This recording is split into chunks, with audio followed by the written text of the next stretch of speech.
ಫಲಪುಷ್ಪಾದಿಗಳ ಉಪಲಬ್ಧಿ ಆಗುವುದಿಲ್ಲ. ಅದರ ಸಲುವಾಗಿನ ಪ್ರಾರಂಭದೊಳಗೆ ಬರೆದಿದ್ದ ಜಿನಾಗಮದ ಸತತ ಅಭ್ಯಾಸದಿಂದ ಮಾರ್ಗ ಮತ್ತು ಮಾರ್ಗ ಫಲ ಏನೋ ತಿಳಿದು ಬರಬಹುದಾಗಿದೆ ವಿಕಲ್ಪ ರೂಪದಿಂದ. ಆದರೆ ಅದರ ಕಾರಣ ಇದೆಯಲ್ಲ, ಆ ಕಾರಣ ತಿಳಿದು ಬರುವುದರ ಸಲುವಾಗಿ ಅಪೂರ್ವ ಭಾಗ್ಯದಿಂದ ಗುರುಗಳ ಸಂಯೋಗ ಆಗೋದನ್ನು ಅವಶ್ಯಕ ಇದೆ. ಅದರ ವಿನಃ ಆ ಕಾರಣದ ಸ್ವರೂಪ ತಿಳಿದು ಬರುವುದು ಸಾಧ್ಯ ಇಲ್ಲ. ಮತ್ತು ಅದು ತಿಳಿದು ಬರುವ ಸಲುವಾಗಿ ಅಥವಾ ತಿಳ್ಕೊಳ್ಳುವ ಸಲುವಾಗಿ ಕೂಡ ಸ್ವಯಂ ಜೀವದ ಅಪೂರ್ವ ಭಾಗ್ಯವಿದೆ. ಯಾವ ಪ್ರಕಾರ ಮೋಕ್ಷ ಮಾರ್ಗದ ಪ್ರಕಟತೆ, ಸಮ್ಯಕ್ ದರ್ಶನದ ಉಪಲಬ್ಧಿ, ಸಾಕ್ಷಾತ್ ಮೋಕ್ಷದ ಪ್ರಕಟತೆ ಇವು ಅಪೂರ್ವ ಪುರುಷಾರ್ಥದಿಂದ ಪ್ರಾಪ್ತ ಆಗ್ತವೆ. ಅದೇ ಪ್ರಕಾರ ಅಪೂರ್ವ ಭಾಗ್ಯದಿಂದ ಆ ಪುರುಷಾರ್ಥದ ಸಲುವಾಗಿ ಉಪಯೋಗವಿರುವಂತಹ ವಚನ ರೂಪದ ಉಪದೇಶ ಉಪಲಬ್ಧ ಆಗ್ತದೆ. ಬಾಹ್ಯದೊಳಗ ಇದೇ ಪ್ರಕಾರ ಅನಾನುಕೂಲತೆ ಇರೋದಿಲ್ಲ.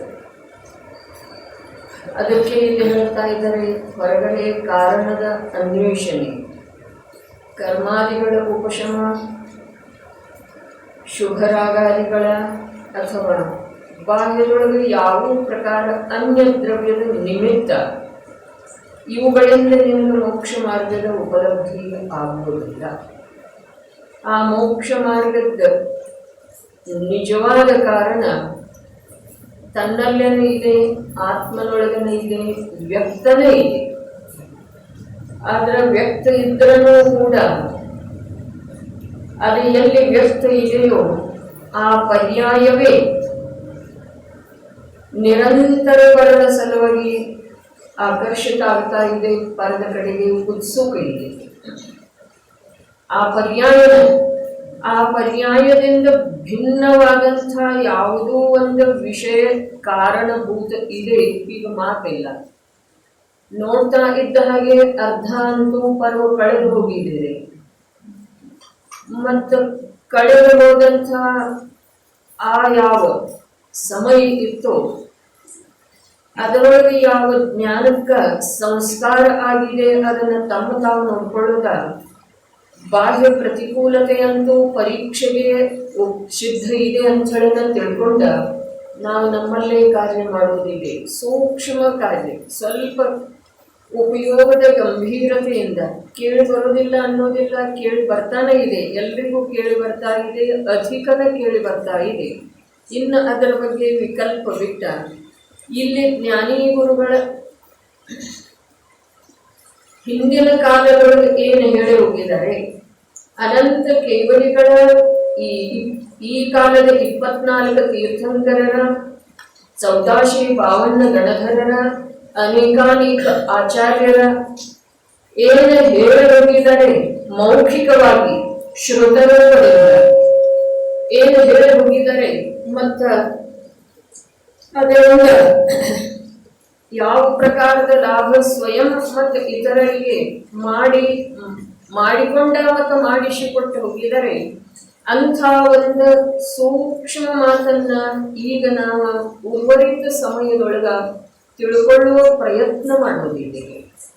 ಕೃತಿ ಬಂತು, ಅದರ ಆ ದಿವಸ ಮಹಿಮೆ ಆಯಿತು, ಇಷ್ಟಕ್ಕ ಅಲ್ಲಿ ಕಾರ್ಯ ಮುಗಿಲಿಲ್ಲ. ನಿಜವಾಗಿ ಆ ಕೃತಿಯೊಳಗೆ ಯಾವ ವಿಷಯ ಇದೆಯೋ ಆ ವಿಷಯವನ್ನ ತನ್ನಲ್ಲೇ ತಾನು ಕಂಡುಕೊಳ್ಳೋದಿದೆ, ತನ್ನಲ್ಲೇನೆ ಇದೆ ಅನ್ನೋದನ್ನು ಹೇಳಿದ್ದಾರೆ. ಹಾಗಾದ್ರೆ ಇಲ್ಲಿ ನಮಗೆ ಮೊದಲಿನಿಂದ ಕಲಿತುಕೊಂಡು ಬರ್ತಾ ಇದ್ದೇವೆ ದ್ರವ್ಯ, ಗುಣ ಮತ್ತು ಪರ್ಯಾಯ. ಜೈನ ದರ್ಶನದೊಳಗೆ ಮೂಲ ಇಷ್ಟೇ ಇದೆ ಮತ್ತು ವಸ್ತುವಿನ ಸ್ವತ್ತ ಅಧಿಕಾರ ಇಷ್ಟೇ ಇದೆ, ಬೇರೆ ಅನ್ಯದರೊಳಗೆ ಇಲ್ಲ. ಯಾವ ದ್ರವ್ಯ ಇದೆಯೋ ಅದು ಅನಂತ ಗುಣಗಳ ಸಮೂಹದೊಳಗನೆ ಇರ್ತಿದೆ. ಅನಂತ ಗುಣಗಳ ಸಮೂಹ ಆ ದ್ರವ್ಯವನ್ನ ಆಶ್ರಯಿಸನ ಇರ್ತಿದೆ.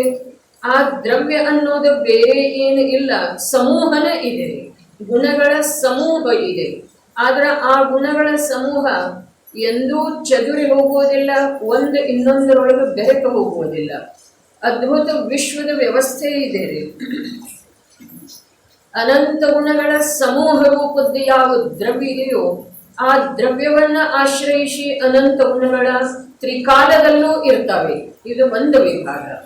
ಇನ್ನೊಂದು ಅದರದ ವಿಭಾಗ ಆ ದ್ರವ್ಯ ಮತ್ತು ಗುಣಗಳಿಂದ, ಗುಣಗಳ ಸಮೂಹ ರೂಪದ ದ್ರವ್ಯದಿಂದ ಮತ್ತು ಗುಣಗಳಿಗೆ ಆಶ್ರಯ ರೂಪ ಯಾವುದಿದೆಯೋ ಆ ದ್ರವ್ಯದಿಂದ ಮತ್ತು ಆ ದ್ರವ್ಯದೊಳಗೆ ಯಾವ ವಾಸ ಮಾಡಿಕೊಂಡಿರವೆಯೋ ಆ ಗುಣಗಳಿಂದ ನಿರಂತರ ಪರ್ಯಾಯಗಳು ಹೊರಡ್ತಾ ಇರ್ತವೆ. ಯಾವ ಕಾರಣದಿಂದ ಜಗತ್ತು ತಲೆ ಕೆಳಗಾದರೂ ಕೂಡ ಯಾವ ಕಾರಣದಿಂದ ದ್ರವ್ಯದ ಪರಿಣಾಮನ ನಿಲ್ಲುವುದಿಲ್ಲ. ಪ್ರತಿ ಸಮಯಕ್ಕೆ ಸಮಯ ಅತ್ಯಂತ ಸೂಕ್ಷ್ಮ ಇದೆ. ಪ್ರತಿ ಸಮಯಕ್ಕೆ ಪ್ರತಿಯೊಂದು ಗುಣ ಮತ್ತು ಅನಂತ ಗುಣಗಳ ಸಮೂಹ ರೂಪದ ಅಭೇದ ದ್ರವ್ಯ ಪರಿಣಮನಶೀಲ, ಪರ್ಯಾಯ ಪರ್ಯಾಯ ಪರ್ಯಾಯ ಅರ್ಥಾತ್ ಉತ್ಪಾದವೇಯ ರೂಪದಿಂದ ನಿರಂತರ ಪರಿಣಮನಶೀಲದವು. ಏನೇ ಆಗಲಿ, ಚತುರ್ಥ ಕಾಲ ಇರಲಿ, ಪಂಚಮ ಕಾಲ ಇರಲಿ, ಭೋಗಭೂಮಿ ಇರಲಿ, ನರಕ ಭೂಮಿ ಇರಲಿ, ನಿಬೋಧದ ಸ್ಥಾನ ಇರಲಿ, ಯೋಚನೆ ಮಾಡೋದು ನಾನು ಎಲ್ಲಿ ಯಾವುದರಲ್ಲಿ ಏನು ಮಾಡ್ಲಿಕ್ಕೆ ಹೊರಟಿದ್ದೇನೆ, ಯಾವುದರಲ್ಲಿ ಏನನ್ನಾದರೂ ಮಾಡುವುದರಿಂದ ನನಗೆ ಸುಖ ಇದೆ ಅಂತ ಹೇಳಿ ಯಾವ ನನ್ನ ಮನ್ನಣೆ ಇದೆ, ಆ ಮನ್ನಣೆ ದುಃಖ ರೂಪದ ಭದ್ರ ಬುನಾದಿ ಇದೆ ದುಃಖಕ್ಕ. ಅದರ ಸಲುವಾಗಿ ಈ ವಿಶ್ವದ ಪದಾರ್ಥಗಳ ಸ್ವರೂಪವನ್ನು ತಿಳ್ಕೊಳ್ಳೋದ ಅವಶ್ಯಕ ಇದೆ.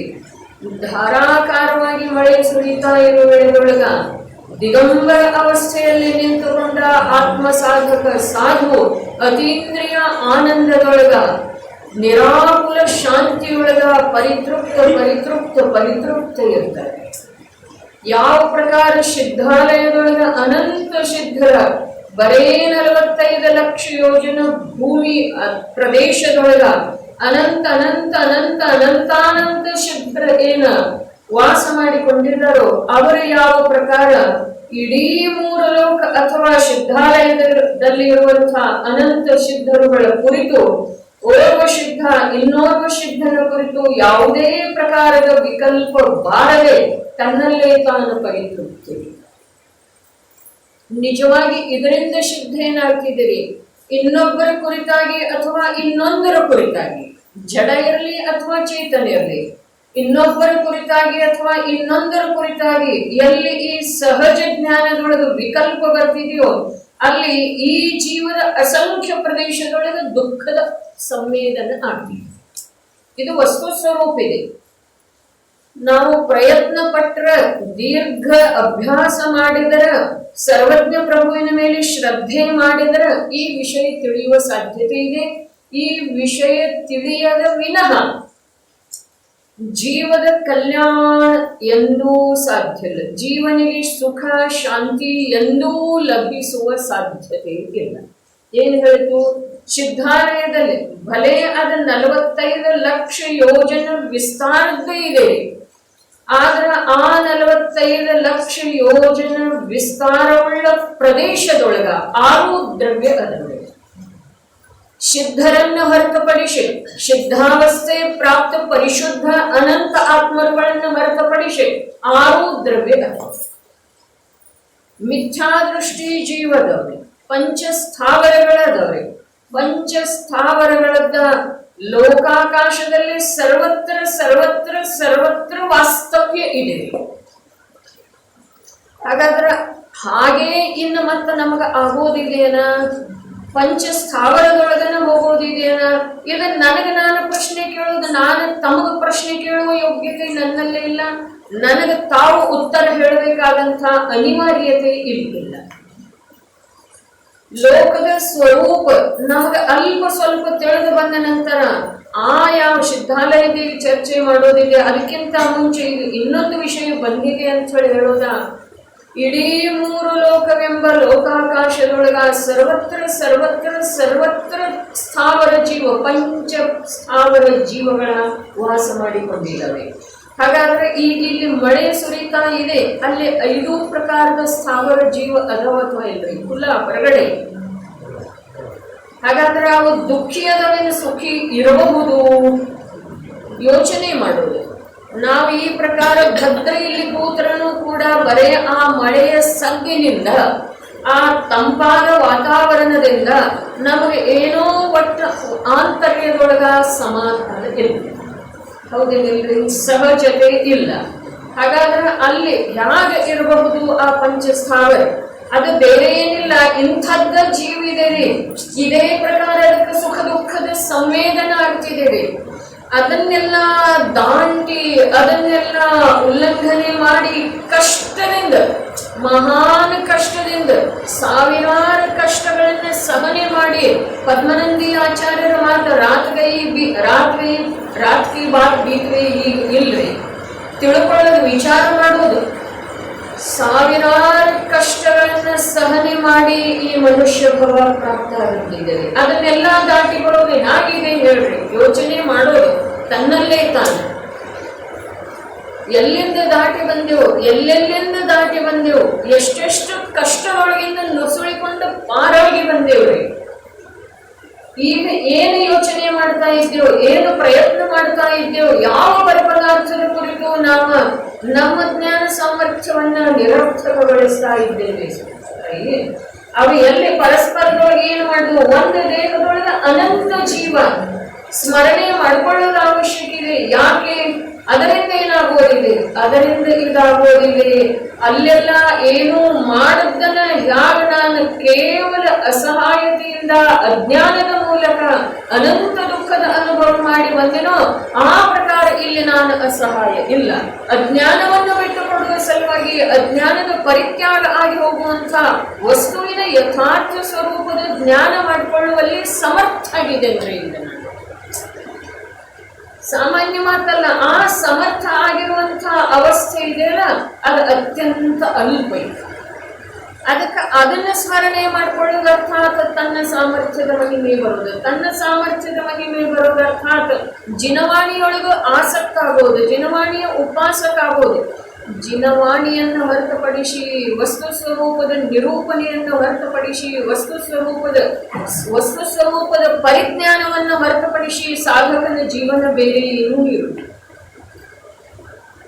ಏನಿದೆ ಸಾಧಕನ ಜೀವನದಲ್ಲಿ? ಏನೂ ಮಾಡೋದಿಲ್ಲ. ಪತ್ನಿ ಪುತ್ರರ ಸೇವೆ ಮಾಡೋದಿಲ್ಲ, ಶರೀರದ ಕೂಡ ಯಾವ ಕಾರ್ಯ ಮಾಡೋದಿಲ್ಲ. ನಾವೇನು ಮಾಡ್ತಾ ಇದ್ದೇವೆ? ಶರೀರದ ಯಾವುದಾದ್ರೂ ಕಾರ್ಯ ಮಾಡ್ತಾ ಇದ್ದೇವೇನ್ರಿ ನಾವು? ಇಲ್ಲ ಅಂತ ಹೇಳಿದ್ರು. ಎಷ್ಟು ಜನ ಹೇಳಿದ್ರು? ಅನಂತ ಜೀವನಗಳು ಹೇಳಿದರೋ ಅಥವಾ ಹೇಳುವ ಕಾರ್ಯ ಸ್ವಯಮೇವ ಅವರ ಆಂತರ್ಯದ ಆ ಒಂದು ಸ್ವಾಧೀನ ಪರಮಾನಂದದ ಯಾವ ಒಂದು ರಸ ಉಕ್ಕಿ ಹರಿತೋ ಅದು ಆ ಶಬ್ದ ರೂಪದಿಂದ ಪರಿಗಣಿಸ್ತಾ ಇದ್ದೇವೆ. ವಿಚಾರ ಮಾಡಬೇಕು. ಎಷ್ಟು ಸ್ವಾಭಾವಿಕವಾಗಿ, ಎಷ್ಟು ಸ್ವಾಭಾವಿಕ ಇದ್ರೂ ಕೂಡ ಎಷ್ಟು ಮಹಾನ್ ಕಷ್ಟದಿಂದ ನಮಗಿದ ಲಭಿಸಿದ್ದೇ ಇದೆ. ಈ ರೀತಿಯನ್ನು ನಾವು ಕೂತಿದ್ದೇವೆ.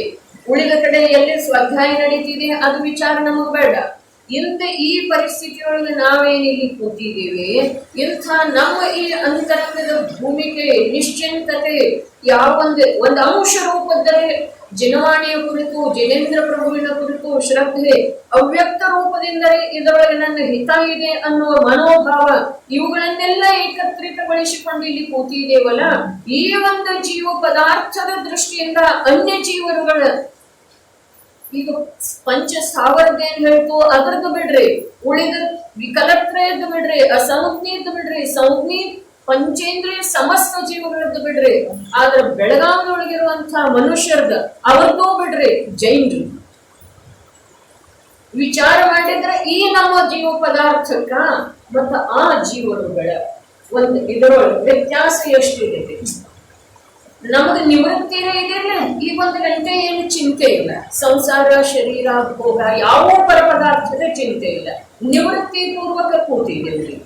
ಯಾವ ದಿಗಂಬರ ಮಹಾಮುನಿಗಳ ನನ್ನ ಕಲ್ಯಾಣದ ಸಲುವಾಗಿ ಎಂದೋ ಹೇಳಿ ಹೋಗಿರುವಂತಹ ಮಾತಿನ ಮೇಲೆ ಸ್ವಲ್ಪ ವಿಶ್ವಾಸ ಇಟ್ಕೊಂಡಿದ್ದೇವ್ರಿ. ವ್ಯಕ್ತ ಅವ್ಯಕ್ತ ರೂಪದಿಂದ ಎಲ್ಲೋ ಭಾವನೆ ಬಿದ್ದುಕೊಂಡಿದ್ದೆ, ಇದರೊಳಗೆ ನನ್ನ ಕಲ್ಯಾಣ ನಮಗೆ ವ್ಯಕ್ತ ಇರ್ಲಿಕ್ಕಿಲ್ಲ, ಆದ್ರೆ ಅದರ ವಿನಃ ಇಲ್ಲಿ ಬಂದು ಕೊಡೋದು ಸಾಧ್ಯನೇ ಇಲ್ಲ. ಹಾಗಾದ್ರೆ ಈ ಒಂದು ಭಾವಗಳ ಸಂಯೋಗ ರೂಪದ ಅಥವಾ ಭಾವಗಳ ಒಂದು ಸಂಗ್ರಹ ರೂಪದ ನಾವೇನು ಜೀವದ್ರವ್ಯ ದೇವಲ್ಲ ಒಗ್ಗೂಡಿಸಿಕೊಂಡು ಕೂತಿದ್ದೇವಲ್ಲ, ಅದರ ಅಪೇಕ್ಷಾದಿಂದ ನೋಡಿದರೆ ಇತರ ಜೀವಗಳ, ಮನುಷ್ಯರ, ಜೈನರ ವಿಚಾರ ಮಾಡಿದ್ರೆ ನಮ್ಮ ಭಾಗ್ಯ ಎಷ್ಟಿದೆ. ಬರೀ ನಿವೃತ್ತಿರೇ ಇದೆಲ್ಲ. ಈಗ ಸದ್ಯಕ್ಕೆ ವಿಷಯ ಕಷಾಯದೊಳಗೆ ಪ್ರವೃತ್ತಿರೇ ಇಲ್ಲರಲ್ಲ, ಏನೂ ಇಲ್ಲ. ಮನೆಯಲ್ಲಿ ಹೊಚ್ಕೊಂಡು ಗಾದಿಯ ಮೇಲೆ ಮಲ್ಕೊಂಡಿರುವಂತಹ ಜೀವ ನಿವೃತ್ತದನೇನು ಪ್ರವೃತ್ತದನ್ರಿ? ಪ್ರವೃತ್ತದನೆ ಎಲ್ಲಿ? ಅಜ್ಞಾನದೊಳಗ, ಶರೀರದೊಳಗ, ಪಂಚೇಂದ್ರಿಯ ವಿಷಯದೊಳಗ ನಿದ್ರಿಸ್ತಾ ಇದ್ದನ್ರಿ. ಆದರೂ ಅದಕ್ಕೆ ಇದು ತರತಮತೆಯ ರೂಪದಿಂದ ನಾನೇ ಪ್ರಾಪ್ತ ಮಾಡ್ಕೊಂಡಿದ್ದೇನನ್ರಿ ಅಥವಾ ನನಗೆ ನನ್ನ ಭಾಗ್ಯ ಒದಗಿಸಿಕೊಟ್ಟಿದೆ ಅನ್ರಿ. ಇಂಥ ಸಮಯದೊಳಗ ಈ ಮೂಲ ಮಾತನ್ನ ತಿಳ್ಕೊಳ್ಳೋದಿರಿ. ಭವ ಸಮುದ್ರ ಎಷ್ಟು ಅಗಾಧಿದೆ, ಜೀವರಾಶಿ ಎಷ್ಟು ಇದೆ. ಜೀವರಾಶಿಯಲ್ಲಿ ಎಷ್ಟೇ ಇದ್ರೂ ಕೂಡ ಪ್ರತಿಯೊಂದು ಜೀವದೊಳಗ ಯಾವ್ಯಾವ ಪ್ರಕಾರದ ಅಜ್ಞಾನದ ಸ್ನಿಗ್ಧತೆ ಇದೆಯೋ, ಏನ್ ಹೇಳ್ತು? ಪ್ರತಿಯೊಂದು ಜೀವದ ಆಂತರ್ಯದೊಳಗೆ ಯಾವ ಅಜ್ಞಾನದ ಸ್ನಿಗ್ಧತೆ ಇದೆಯೋ ಆ ಸ್ನಿಗ್ಧವಾದಂತಹ ಅಜ್ಞಾನದೊಳಗ ಜಟಿಲತರವಾಗಿ ಜೀವ ಸಿಕ್ಕೊಂಡಿದೆ.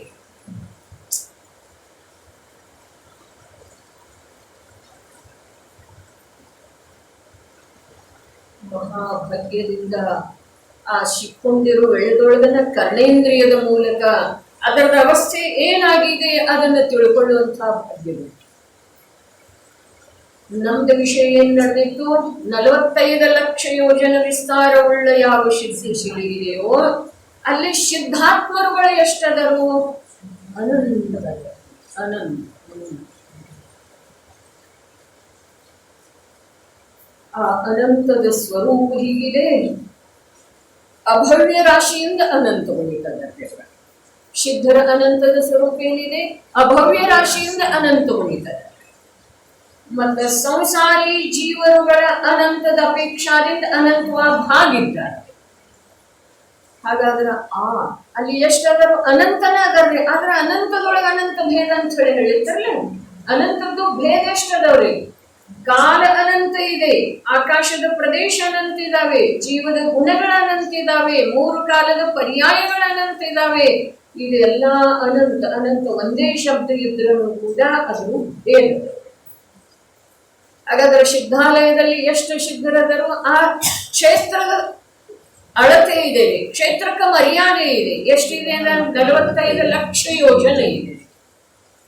ಹಾಗಾದ್ರೆ ಅಲ್ಲಿ ಸಿದ್ಧರುಗಳು ಎಷ್ಟದರು? ಅನಂತದ ಅನಂತದ. ಹಾಗಾದ್ರೆ ಅನಂತ ಆ ಕೃತಕೃತ್ಯ ಪರಿಪೂರ್ಣ ಸಿದ್ಧರೇನದರಲ್ಲ, ದ್ರವ್ಯ ಭಾವ ನೌಕರ್ಮದಿಂದ ರಹಿತ ಆ ಸಿದ್ಧರ ಜೊತೆಗೆ 6 ದ್ರವ್ಯಗಳು ಇದಾವೆ. 6 ದ್ರವ್ಯಗಳಿದಾವೆ. ಧರ್ಮ ಅಧರ್ಮ ಆಕಾಶ ಅಂತೂ ಒಂದೊಂದದವ್ರೆ, ಹೌದೇನಿಲ್ರಿ? ಧರ್ಮ ಅಧರ್ಮ ಆಕಾಶ ಒಂದೊಂದದವು. ಕಾಲದ್ರವ್ಯ ಅಲ್ಲಿ ಅಸಂಖ್ಯ ಅದಾವ್ರಿ. ಅಲ್ಲಿ ಎಷ್ಟದ? 45 ಲಕ್ಷ ಯೋಜನೆ ಪ್ರಮಾಣ ವಿಸ್ತಾರ ಇದೆ. ಅಷ್ಟು ಅದಾವ್ರಿ. ಅವು ಒಂದೊಂದು ಪ್ರದೇಶದ ಮೇಲೆ ಒಂದೊಂದು ಕಾಲಾನು ಸ್ಥಿತ ಇದಾವ್ರಿ. ಇನ್ನು ಅಲ್ಲಿ ಕುದ್ಗಲ ಪರಮಾಣುಗಳು ಎಷ್ಟದವ್ರಿ? ಕುದ್ಗಲ ಸ್ಕಂಧಗಳು ಎಷ್ಟದವ್ರಿ? ಪರಮಾಣುಗಳು ಎಷ್ಟದವ್? ಸ್ಕಂಧಗಳು ಎಷ್ಟದವ್? ನಿಗೋದಿ ಜೀವಗಳು ಎಷ್ಟದವ್? ಹಾಗಾದ್ರ ಅದೆಲ್ಲದರ ಮಧ್ಯದೊಳಗ ಓರ್ವ ಯಾವನೋ ಓರ್ವ ಸಿದ್ಧನನ್ನು ಮುಖ್ಯ ಮಾಡಿ ನಾವು ಅವಲೋಕನೆ ಮಾಡೋದು. ಮಹಾವೀರನನ್ನು ಅಥವಾ ಜಂಬೂ ಸ್ವಾಮಿಯನ್ನು ಮುಖ್ಯ ಮಾಡಿ ನಾವು ಅವಲೋಕನೆ ಮಾಡಿದ ನಂತರ ಆ ಸಿದ್ಧ ಪರಮಾತ್ಮ ಇತರ ಸಿದ್ಧರುಗಳ ಕುರಿತು ಒಂದು ಸಮಯವೇ ವಿಚಾರ ಮಾಡ್ತಾರೇನಾ? ವಿಕಲ್ಪ ಬರ್ತಿದ್ದೇನಾ? ಅಥವಾ ಅವರ ಜ್ಞಾನ ರೂಪದ ಕನ್ನಡಿಯೊಳಗ ಇನ್ನೋರ್ವ ಸಿದ್ಧ ಪ್ರಮುಖ ಆಗುತ್ತಾನೇನಾ? ಎಷ್ಟು ಅಲಿಪ್ತ ಉಳಿಬೇಕಾಗ್ತಿದೆ ನಮಗ ಸುಖ ಆಗಬೇಕಾದ್ರೆ. ಇದನ್ನ ಹೇಳೋ ಸಲುವಾಗಿ ಹೇಳ್ತಾ ಇದ್ದೇನೆ. ನಾನಿಲ್ಲಿ ಕಾಲಹರಣ ಮಾಡ್ತಾ ಇಲ್ಲ. ನನ್ನ ಹತ್ರ ಇಲ್ಲ ಏನ ಅಂತಂದ್ರೆ ಒಂದು ಸಮಯನೇ ಇಲ್ರಿ. ಎಲ್ಲ ಇದೆ ವಿಪುಲವಾಗಿ, ಆದ್ರೆ ಇಲ್ಲೇನ ಅಂತಂದ್ರೆ ನನ್ನ ಹತ್ರ ಸಮಯನೇ ಇಲ್ರಿ. ಅದಕ್ಕೆ ನಾನು ಕಾಲಹರಣ ಮಾಡೋದನ್ನೇ ಇಲ್ಲ. ಪುನಃ ಪುನಃ ಹೇಳಿದ್ರು ಎಲ್ಲಿ ಇಲ್ಲಿ ಕಾರಣ ಶುದ್ಧ ಪರ್ಯಾಯ ಅನ್ನುವಂತಹ ಶಬ್ದ ಎಷ್ಟು ಬಾರಿ ಬಂದಿದೆ ಅಷ್ಟು ಬಾರಿ ಅದು ಅನ್ಯ ಅನ್ಯ ಅರ್ಥವನ್ನ ತನ್ನೊಳಗ ತನ್ನ ಗರ್ಭದೊಳಗೆ ಧಾರಣ ಮಾಡಿ ಬಂದದ್ದೇ ಇದೆ. ಅದೇ ಪ್ರಕಾರ ನಾನು ಮನುಷ್ಯ ಜನ್ಮದ ದುರ್ಲಭತೆ ಹೇಳಿದರನು, ಭಾಗ್ಯದ ನಮಗೆ ಪ್ರಾಪ್ತವಾಗಿರುವಂತಹ ಭಾಗ್ಯದ ಮಹಿಮೆ ಹೇಳಿದರನು, ಪ್ರತಿ ಸಮಯಕ್ಕೆ ನನ್ನಲ್ಲೇ ಭಾವದೊಳಗೆ ವಿವಿಧತೆ ಇರ್ತಿದೆ. ನಾನು ಕಾಲಹರಣ ಮಾಡುವ ಸಲುವಾಗಿ ಇಲ್ಲಿ ಕೂತೇ ಇಲ್ಲ. ಏನು ಹೇಳ್ತಾ ಇದೆ? ಅನಂತ ಸಿದ್ಧರದರ್ರಿ, ಅಲ್ಲಿ ಏನೇನಿದೆ ಲಕ್ಷದೊಳಗೆ ಬಂತೇನ್ರಿ? 3 ದ್ರವ್ಯ ಅಂತೂ ಅವ ಅಖಂಡ ಒಂದೊಂದದವು, ಧರ್ಮ ಧರ್ಮ ಆಕಾಶ. ನಮಗೆ ಶಬ್ದ ಪರಿಚಿತ ಇದೆ ಅಲ್ಲ, ಆದ್ರೆ ಹೇಳುವ ಅಭಿಪ್ರಾಯ ಏನಿದೆ ಅದು ಲಕ್ಷ್ಯದೊಳಗೆ ಬರ್ಲಿಕ್ಕೆ ಬೇಕ್ರಿ. ಶಬ್ದ ಪರಿಚಿತ ಅದಾವ್, 6 ದ್ರವ್ಯದವನ ಆ ಶಬ್ದನ ಯಾರಿಗ್ ಗೊತ್ತಿಲ್ಲ, ಅದರ ಕಡೆ ನಮ್ದು ಗಮನ ಹೋಗ್ತಕ್ಕದ್ದ ಇಲ್ಲ. ಮೂಲ ಹೇಳಬೇಕಾದಂತ ಆ ವಿಷಯದ ಅಭಿಪ್ರಾಯ ಏನಿದೆ ನಂದ ಅದನ್ನ ತಮ್ಮ ಲಕ್ಷ್ಯದೊಳಗೆ ಬರ. ಸಿದ್ಧರಿ ಎಷ್ಟದ ಇಲ್ಲಿ ಮೇಲೆ ಚಿತ್ರ ತೋರಿಸಿದ್ದಿರಲ್ಲ, ಹೇಗಿದ್ದಾರೆ ಅವರು? ಇದಂತೂ ಜಡದ ಮೂಲಕ ತೋರಿಸಿದ್ದಿದೆ ಅಂತೇಳಿ ಇನ್ನೊಂದರಿಂದ ಭಿನ್ನ ಇದೆ, ಆದ್ರೆ ಒಂದರ ಮಧ್ಯದೊಳಗೆ ಒಂದು ನಿಜವಾಗಿ ಹಾಗಿಲ್ಲ. ಆತ್ಮ ಪ್ರದೇಶಗಳ ಆದ ಮರ್ಯಾದಿತ ಅವಸ್ಥೆಯೊಳಗನೆ ಇದ್ರೂ ಆ ಪ್ರದೇಶದೊಳಗೆ ಇನ್ನೊಬ್ಬ ಮರ್ಯಾದಿತ ಅವಸ್ಥೆಯೊಳಗೆ ಸೀಮಿತವಿರುವಂತಹ ಆತ್ಮನ ಪ್ರದೇಶಗಳ ಸಮಾವೇಶದವರು. ಪ್ರತಿಯೊಂದ ಆತ್ಮನ ಅರೂಪಿ ಚೈತನ್ಯ ಪ್ರದೇಶಗಳ ಆ ಪ್ರದೇಶಗಳಲ್ಲೇ ಆ ಆತ್ಮನ ವಿಸ್ತಾರ ಇದ್ರನು, ಆ ಆತ್ಮನ ವಾಸ್ತವ್ಯ ಇದ್ರನು ಕೂಡ ಅದೇ ಪ್ರದೇಶದೊಳಗೆ ತನ್ನ ಅಸಂಖ್ಯ ಪ್ರದೇಶದೊಳಗನೆ ಇರುವಂತಹ ಇನ್ನೊಬ್ಬ ಸಿದ್ಧನ ಪ್ರದೇಶಗಳ ಚೈತನ್ಯ ಪ್ರದೇಶಗಳ ವ್ಯಾಪ್ತ. 10 ಸಲ ಹೇಳೋನ್ರಿ ಅಣ್ಣ, ಓರ್ವ ಸಿದ್ಧನ ಯಾವ ಅರೂಪಿ ಚೈತನ್ಯ ಪ್ರದೇಶದವನ ಅವ ಅಸಂಖ್ಯನ ಅದವ್ರೆ. ಆ ಪ್ರದೇಶದೊಳಗನ ಆ ಆತ್ಮನ ಚೈತನ್ಯ ಸಾಮರ್ಥ್ಯ ಸುಖ ಎಲ್ಲವೂ ಆ ಪ್ರದೇಶದೊಳಗನ ವ್ಯಾಪ್ತ ಇದೆ. ಆದ್ರ ಅದೇ ಚೈತನ್ಯ ಪ್ರದೇಶದೊಳಗ ಅನೇಕ ಸಿದ್ಧರ್ದಲ್ಲ, ಸಮಸ್ತ ಸಿದ್ಧರ್ದಲ್ಲ, ಯಾವನೋ ಓರ್ವ ಸಿದ್ಧರ್ದ, ಮತ್ತೊಬ್ಬ ಸಿದ್ಧಂದ ಚೈತನ್ಯ ಪ್ರದೇಶಗಳು ವ್ಯಾಪ್ತದವೆ. ಆದ್ರೆ ಇವನ ಪ್ರದೇಶದೊಳಗೆ ವ್ಯಾಪ್ತವಿರುವಂತಹ ಅವನ ಚೈತನ್ಯ ಪ್ರದೇಶ, ಇವನ ಪ್ರದೇಶದ ಕಾರಣದಿಂದ ಅಲ್ಲೇದೆಲ್ಲ ಇವನೊಳಗೆ ಪ್ರವಾಹಿತ ಆಯ್ತು. ಹೀಗೆ ಮಾಡಿ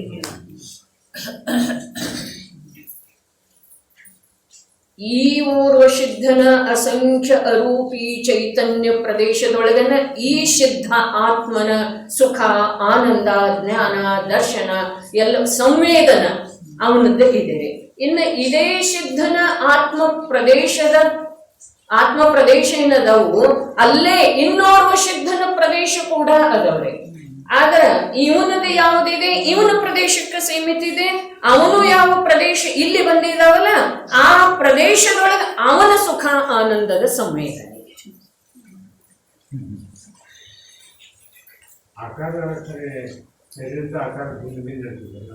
ಇರ್ತಿರ್ಲಿಲ್ಲ. ಆದ್ರ ಅಲ್ಲಿ ಶರೀರದ ಆಕಾರ ಈಗ ನೋಡ್ರಿ ದೃಷ್ಟಾಂತ ಹೇಳಿದಿಲ್ಲ. ಈಗ ಒಂದೇ ಬಲ್ಬ್ ಇತ್ತು ಇಡೀ ಹಾಲಿನೊಳಗ ಪ್ರದೇಶ ಎಷ್ಟದಾವ ಅಷ್ಟೆಲ್ಲ ಪ್ರದೇಶದೊಳಗ ಪ್ರಕಾಶ ವ್ಯಾಪ್ತಿ ಐತ್ರಿ. ಇನ್ನೊಂದು ಹಾಕಿದ ನಂತರ ರೀ ಅಲ್ಲೇ ರೀ ಮತ್ತ 10 ಹಾಕಿದೇವ್ರಿ, 100 ಹಾಕಿದೆವು, ಪ್ರಕಾಶ ಎಲ್ಲಿ ಉಳಿತರಿ ಅಲ್ಲೇ ಉಳಿತ. ಉಳಿದ್ರೂ ಕೂಡ ಒಂದು ಬಲ್ಬದ ಪ್ರಕಾಶದ ಕಿರಣದೊಳಗ ಇನ್ನೊಂದು ಬಲ್ಬದ ಪ್ರಕಾಶದ ಕಿರಣ ಬಾಧೆ ಮಾಡ್ತಿದೆ, ಅದು ತನ್ನಷ್ಟಕ್ಕೆ ತಾನು ಪ್ರಕಾಶಿತಿದೆ. ಆ ಕಿರಣ ತನ್ನಷ್ಟಕ್ಕೆ ತಾ ಪ್ರಕಾಶಿತಿದೆ. ಇನ್ನೊಂದು ಬಲ್ಬದ ಪ್ರಕಾಶದ ಕಿರಣನೂ ಅಲ್ಲೇ ಇದೆ, ಇದರದ ಪ್ರಕಾಶದ ಕಿರಣನೂ ಇಲ್ಲೇ ಇದೆ. ಆದ್ರ ಈ ಪ್ರಕಾಶದ ಕಿರಣಕ್ಕೆ ಇದು ಬಾಧೆ ಮಾಡುವುದಿಲ್ಲ ಅಂತ ಹೇಳಿನ ಇದರದ ಬಟನ್ ಸ್ವಿಚ್ ಆಫ್ ಮಾಡಿದೆವು ಅಂತಂದ್ರೆ ಆ ಕಿರಣ ಮಾತ್ರ ಹೋಗ್ತಿದೆ, ಈ ಕಿರಣ ತಿಳಿಲಿಕ್ಕೆ ಬೇಕ್ರೆ, ತಿಳಿಯುವುದಿಲ್ಲ ಅನ್ನೋ ಮಾತನೇ ಇಲ್ರಿ. ಅತ್ಯಂತ ಸ್ಥೂಲ ಇದೆ. अवगाहन शक्ती मुळेच होते हे बरोबर आहे. अवगाहन शक्ती ಒಂದು ದ್ರವ್ಯದೊಳಗೆ ಅನ್ನೋದಕ್ಕಿಂತ ಆಕಾಶದನ್ನ ವಿಶೇಷ ಗುಣ ಅವಗಾಹನೆಗಿದೆ. ಆದ್ರೆ ಆಕಾಶದ ಒಂದು ಪ್ರದೇಶದೊಳಗ 6 ದ್ರವ್ಯ ಇದಾವಂದ ಮೇಲೆ ಅವುದ್ರದ್ದು ಕೂಡ ಪರಸ್ಪರ ಅವಗಾಹನೆ ಏನಿಲ್ಲ. ಈ ಪ್ರದೇಶ ನಂದಿದೆ ಅಂತ ಹೇಳಿ ಒಂದು ದ್ರವ್ಯದಲ್ಲಿ ಹಿಡ್ಕೊಂಡು ಕೂಡ್ಲಿಲ್ರಿ. ಒಂದ ಪ್ರದೇಶದೊಳಗೆ ಒಂದು ದ್ರವ್ಯ ಇರೋದು ಯಾವುದು, ಒಂದು ಕಾಲಾನುಗುಣ ಇದೆ. ಹಾಗಾದ್ರೆ ಪ್ರತಿಯೊಂದು ಆಕಾಶದ ಪ್ರದೇಶದ ಮೇಲೆ ಒಂದೊಂದು ಕಾಲಾನು ಇದೆ ಅಂದ ಮೇಲೆ ಉಳಿದ ದ್ರವ್ಯಗಳು ಎಲ್ಲಿದ್ದಾವೆ? ಈ ಪ್ರಶ್ನೆ ಪಂಚಾಸ್ತಿಕಾಯದೊಳಗಿದೆ, ಬೃಹದ್ರವ್ಯ ಸಂಗ್ರಹದೊಳಗಿದೆ, ಪ್ರವಚನ ಸಾರದೊಳಗಿದೆ, ನಿನ್ನೆ ಷಟ್ಖಂಡಾಗಮದೊಳಗೂ ಕೂಡ ಈ ಪ್ರಶ್ನೆ ಬಂದದ್ದಿದೆ. ಧವಲಾಟೀಕ 3ನೇ ಪುಸ್ತಕ ಶುರು ಐತ್ರಿ, ಅದರಲ್ಲೇ 63-64ನೇ ಪೇಜದ ಮೇಲೆ ಇದೆ ರೀ. ನಿಮ್ಗೆ PDF ಸಿಗ್ತಿತ್ತು ಅಂತಂದ್ರೆ ತೆಗೆದು ನೋಡ್ರಿ, ಇಲ್ಲ ಪುಸ್ತಕ ಈ ನಮ್ಮಲ್ಲಿ ಇದೇ ತೆಗೆದು ನೋಡ್ರಿ. ಇದು ಪ್ರಶ್ನೆ ಯಾವ ಕಾಲಕ್ಕೂ ಆಚಾರ್ಯರು ಉಪಸ್ಥಿತ ಮಾಡ್ತಾನೆ ಬಂದಿದ್ದಾರೆ. ಯಾಕೆ ಅಂತಂದ್ರೆ ಎಲ್ರಿಗೂ ಇದು ಪ್ರಶ್ನೆ ಇದೆ ರೀ. ಆಕಾಶದ ಒಂದೊಂದು ಪ್ರದೇಶದ ಮೇಲೆ ಒಂದೊಂದು ಕಾಲಾನು ರತ್ನರಾಶಿಯಂತೆ ಹರಡಿಕೊಂಡಿವೆ. ಕಾಲದ್ರವ್ಯದ ವ್ಯಾಖ್ಯಾ ಬಂದರೆ ಹಾಗಾದ್ರೆ ಉಳಿದ ದ್ರವ್ಯ ಎಲ್ಲದೋ? ಆಕಾಶದಂತೂ ಪ್ರದೇಶದ ಮೇಲೆ ಎಲ್ಲ ಅವೇ ಅದಾವ ಅಂದ ಮೇಲೆ ಉಳಿದ ದ್ರವ್ಯ ಎಲ್ಲಿ ಅದಾವ್ರಿ? ಉಳಿದ ದ್ರವ್ಯ ಎಷ್ಟದೋ? ಮತ್ತು ಮೂಲ ಲೋಕಾಕಾಶದ ಪ್ರದೇಶ ಅಸಂಖ್ಯ ಇಲ್ಲೇ ಇದೆ ರೀ ರಹಸ್ಯ. ಲೋಕಾಕಾಶದ ಪ್ರದೇಶ ಅಸಂಖ್ಯ, ಜೀವ ಎಷ್ಟ್ರೆ? ಅನಂತ. ಕುದ್ಗಲ ಎಷ್ಟ? ಅದರ ಅನಂತ ಗುಣಿತ. ಹಾಗಾದ್ರೆ ಅದೆಲ್ಲ ಎಲ್ಲ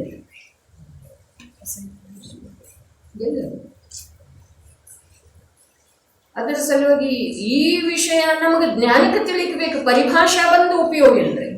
ನಮ್ಮ ಜ್ಞಾನ ಸ್ವೀಕಾರ ಮಾಡ್ಲಿಕ್ಕೆ ಬೇಕ.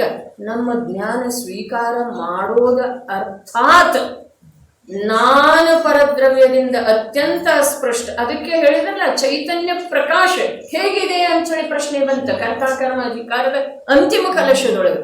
ಹೇಗಿದೆ ಅದ? ಅಚಲಂ ಮೊದಲನೇ ವಿಶೇಷಣ ಹೇಳಿದ್ರು. ಅಚಲ ಅಂದ್ರೆ ಏನು ವ್ಯಾಖ್ಯಾ ಮಾಡಿದ್ರು? ತನ್ನ ಸ್ವರೂಪದಿಂದ ಎಲ್ಲೂ ಚಲಾಯಮಾನ ಆಗುವುದಿಲ್ಲ. ಒಂದೊಂದು ಜೀವದ ಜೊತೆ ಕರ್ಮ ಎಷ್ಟದವನಿಗೆ ಆ ಜೀವದ ಪ್ರದೇಶದೊಳಗದವಲ್ಲ ಏಕಕ್ಷೇತ್ರ ಅವಗಾಹ ರೂಪದಿಂದ ಹೇಗಿದಾವ್ರಿ? ಅವ ರೂಪಿ ಅದಾವ, ಇವ ರೂಪಿ ಅದಾನ. ಒಂದಕ್ಕೊಂದು ತಿಕ್ಕಾಡ್ತಾ ಇದಾವೇನ್ರಿ? ಅವ ಆಗಿದೆ ಏನ್ರಿ ಅವತರದ ಗದ್ದಲ ಕೋಲಾಹಲ? ಹಾಗಾದ್ರೆ ಈ ಸಂಗೀತನ ಪಡೆದುಕೊಂಡಿರುವಂಥ ಈ ಮನುಷ್ಯನ ಕೋಲಾಹಲ ಯಾಕಂದ್ರೆ ಇಷ್ಟ? ಅಚೇತನವತ್ ಆಗಿರುವಂಥ ಆ ನಿಗೋದಿ ಜೀವಗಳಲ್ಲಿ, ಸೂಕ್ಷ್ಮ ಜೀವಗಳಲ್ಲಿ ಇಷ್ಟೊಂದು ಉದಾರತೆ ಮತ್ತು ಈ ಪ್ರಕಾರದ ಸಂಜ್ಞಿ ಪಂಚೇಂದ್ರಿಯ ಅವಸ್ಥೆ ಪಡ್ಕೊಂಡ ನಂತರ ಇಷ್ಟು ಕೋಲಾಹಲ. ಅದಕ್ಕೆ ಕೋರ್ಟ, ಕಚೇರಿ, ಡಾಕ್ಟರ, ದವಾಖಾನೆ ಇದೆಲ್ಲ ಬೇಕಾಗಿದೆ. ಮನೆ, ಬಾಗ್, ಬಗೀಚಾ, ಆಸ್ತಿ, ಬ್ಯಾಂಕ್ ಬ್ಯಾಲೆನ್ಸ್, ಈ ವಿಷಯ ಹೇಳೋದಿದೆ ನನಗೆ. ಇದ ಮೂಲ ವಿಷಯ ಇದೆ ಅಂದ್ರೆ ಇಲ್ಲಿ ತಿಳಿಯೋದಿದೆ ರೀ. ಕಾರಣ ಶುದ್ಧ ಪರ್ಯಾಯದ ಕಡೆಗೆ ಹೋಗಾವ ಹೇಗಿರೆ ಹಿಮ ಕಾರಣ ಶುದ್ಧತೆ, ಶುದ್ಧ ರೂಪದ ಕಾರಣ ಎಲ್ಲಿದೆ? ನನ್ನ ವರ್ತಮಾನ ಪರ್ಯಾಯದೊಳಗೆ ಇದೆ. ಕಾರಣ ಯಾವುದರ ಕಾರಣ? ಸುಖದ ಕಾರಣ, ಮೋಕ್ಷದ ಕಾರಣ ಏನಿದೆ? ಶುದ್ಧಿ ಇದೆ. ಹಾಗಾದ್ರೆ ಆ ಶುದ್ಧಿ ಎಲ್ಲಿದೆ? ನನ್ನ ವರ್ತಮಾನ ಪರ್ಯಾಯದೊಳಗೆ. ಕಾರಣ ಶುದ್ಧ ಪರ್ಯಾಯ ಅನ್ನೋದೊಂದು ಬೇರೆ ಎಲ್ಲರೇ ಕೂತಿದೆ, ಅದರ ಕಡೆ ನಾನು ಹೀಗೆ ನೋಡಬೇಕಾಗಿದೆ, ಹೀಗೆ ಮಾಡ್ತಿರ್ತಾರೆ. ಒಳಗಂಚಳಿ ಇರ್ತಿದೆ ಶಬ್ದ ಪ್ರಯೋಗ. ಒಳಗಂದ್ರೆ ಏನ? ನನ್ನ ದೃಷ್ಟಿ ನನ್ನ ಪ್ರದೇಶದ ಸೀಮೆಯನ್ನು ಮೀರೇನು ಹೊರಗೆ ಹೋಗ್ತಾ ಇದೆಯಲ್ಲ, ಅಲ್ಲಿಂದ ಈ ಕಡೆ ಒಳಗೆ ಬರೋದಿದೆ. ಅರ್ಥಾತ್ ನನ್ನ ಪ್ರದೇಶದ ಸೀಮೆಯೊಳಗೆ ಉಳಿಯೋದಿದೆ, ಇರೋದಿದೆ, ನಿಲ್ಲೋದಿದೆ. ಅಲ್ಲೆಲ್ಲ ಇಷ್ಟ ಪ್ರಾಮಾಣಿಕ ಇದ್ದೆವು ಅನಂತ ಕಾಲ. ಮತ್ತೀಗ ಅಲ್ಪ ಕಾಲದೊಳಗೆ ಇಷ್ಟೊಂದು ಕೋಲಾಹಲ್ರೆ. ಬಂದೂಕ, ಗೋಳಿ ಯಾತಕ್ಕೆ ಬೇಕಾಗಿದೆ ರೀ? ಖಡ್ಗ, ಹತ್ಯಾರ ಯಾದಕ್ಕೆ ಬೇಕಾಗಿದಾವ ಹೇಳ್ರಿ? ಉಪಯೋಗ ಏನಿದೆ ರೀ ಅದರದ? ಈಗ ಹೇಳಿರೋದು ಭೂಮಿಕಾ ಏನು ಹೇಳಿದ್ದಿದೆ? ಎಷ್ಟು ಅಷ್ಟಾನಿಕ ಪರ್ವದೊಳಗಿಂದ ಅರ್ಧಕ್ಕಿಂತ ಹೆಚ್ಚಿಗೆ ಹೋಗಿದೆ. ನಾಳೆ 14 ಇದೆ, ಚತುರ್ದಶಿ ತಿಥಿ ಇದೆ ರೀ ನಾಳೆ. ನೀವು ನಾಡು ತಿಳಿದ್ರೆ ನಾಡದನ್ನು ಇದೆ. ಹೌದು, ಅದಕ್ಕೇನಿದೆ? ಇವತ್ತು ತಿಳಿದ್ರೆ ಇವತ್ತೂ ಇದೆ. ತ್ರಯೋದಶಿ ಏನು ಹೇಳ್ತಿದೆ? ಎಷ್ಟೋ ಜೀವರುಗಳ ತ್ರಯೋದಶ ಗುಣಸ್ಥಾನದೊಳಗೆ 13ನೇ ಗುಣಸ್ಥಾನದೊಳಗೆ ವಿರಾಜಮಾನ ಆದ್ರು. ಮತ್ತೆ ನಾನೆಂಥ ಮೂರ್ಖ, ನಾನೆಂಥ ತುಚ್ಛ, ನಾನೆಂಥ ಅಜ್ಞಾನಿ, ಇದು ನಮಗೆ ಲಕ್ಷ್ಯಕ್ಕೆ ಬರಬೇಕ್ರಿ. ಒಳಗಡೆ ಜಾಗೃತಿ ಆಗಲಿಕ್ಕೆ ಬೇಕು. ಜ್ಞಾನದೊಳಗೆ ಏನು ಮಾಡೋದಿದೆ? ಇಂದ್ರಿಯದ ಮೂಲಕ ಯಾವುದು ಕಾಣಿಸ್ತಿದೆಯೋ ಅದೆಲ್ಲವೂ ಪರ ಇದೆ, ಅದೆಲ್ಲವೂ ಬಂಧದ ಕಾರಣ ಇದೆ, ಅದೆಲ್ಲವೂ ಆಕುಲತಾರೂಪದ ದುಃಖವನ್ನು ಈ ಸಮಯದಲ್ಲಿ ನೀಡುವಂಥದ್ದು. ಅದಕ್ಕೆ ಎಂಥ ಮಾತು ಹೇಳಿದರು? ಪೂಜ್ಯಪಾದಾಚಾರ್ಯರು ನುಡಿದರೂ ಕೂಡ ನುಡಿಯುವುದಿಲ್ಲ, ನಡೆದರೂ ಸಹ ನಡೆಯುವುದಿಲ್ಲ, ನೋಡಿದರೂ ನೋಡುವುದಿಲ್ಲ. ಅಂದ್ರೆ ಇದರ ಅರ್ಥ ಏನ? ಇಂದ್ರಿಯದ ಮೂಲಕ ಅವರಿಗೆ ದೃಶ್ಯ ಕಾಣಿಸ್ತವೆ, ಆದ್ರೆ ಆ ದೃಶ್ಯದ ಕುರಿತು ಯಾವುದೇ ಪ್ರಕಾರದ ಪ್ರಭಾವ, ಯಾವುದೇ ಪ್ರಕಾರದ ಭಾವದೊಳಗೆ ತಿರುವು ಅವರ ಭಾವದೊಳಗೆ ಬರುವುದೇ. ಸರಳ ಅದು ಹೇಗೆ ಹೋಗ್ತಾ ಇರ್ತಿದೆ ಹಾಗೆ ಮೌನ ಬರುವುದೇ. ಆಕಾಶದ ಒಂದು ಪ್ರದೇಶದ ಮೇಲೆ ಏನಿದೆ? ಸ್ವಯಂ ಆಕಾಶ ಇದೆ, ಹೌದೇನಲ್ಲ? ಆಕಾಶದ ಒಂದು ಪ್ರದೇಶದ ಮೇಲೆ ಸ್ವಯಂ ಆಕಾಶ ಇದೆ. ಒಂದು ಪ್ರದೇಶ ಅಂದ್ರೆ ಎಷ್ಟು? ಒಂದು ಸೂಕ್ಷ್ಮ ಪರಮಾಣು ನಿಲ್ಲಲಿಕ್ಕೆ ಎಷ್ಟು ಸ್ಥಳಾವಕಾಶ ಬೇಕೋ ಅದಕ್ಕೆ ಒಂದು ಪ್ರದೇಶ ಅಂತಾರೆ. ಪರಮಾಣು ಎಷ್ಟು ಇರ್ತಿದೆ? ಹಾಗಾದ್ರೆ ಪರಮಾಣು ಎಷ್ಟು ಇರ್ತಿದೆ? ಇಂದ್ರಿಯ ಜ್ಞಾನಕ್ಕೆ ಅಗೋಚರ ಇದೆ, ಪುದ್ಗಲದ ಅಂತಿಮ ಭಾಗ ಇದೆ, ಅದರೊಳಗೆ ಪುನಃ 2 ಭಾಗ ಆಗುವುದು. ಇದು ಧೂಳಿ ಕಣ ಅಥವಾ ಹಿಟ್ಟಿನ ಒಂದು ಕಣ ಕಾಣಿಸ್ತಿದಿಲ್ಲ, ಅದೇನಿದೆ? ಸ್ಕಂಧ ಇದೆ, ಸ್ಕಂಧ ಇದೆ. ಇದನ್ನ ಸರ್ವಜ್ಞರನ್ನು ಹೊರತುಪಡಿಸಿ ಯಾರು ಹೇಳುವ ಸಾಧ್ಯತೆ ಇದೆ? ಇದನ್ನ ಸರ್ವಜ್ಞರನ್ನು ಹೊರತುಪಡಿಸಿ ಯಾರೂ ಹೇಳುವ ಸಾಧ್ಯತೆ ಇಲ್ಲ. ಜೈನ ಕುಲೋತ್ಪನ್ನನ ಇದರ ಮೇಲೆ ವಿಶ್ವಾಸ ಮಾಡುವ ಸಾಧ್ಯ.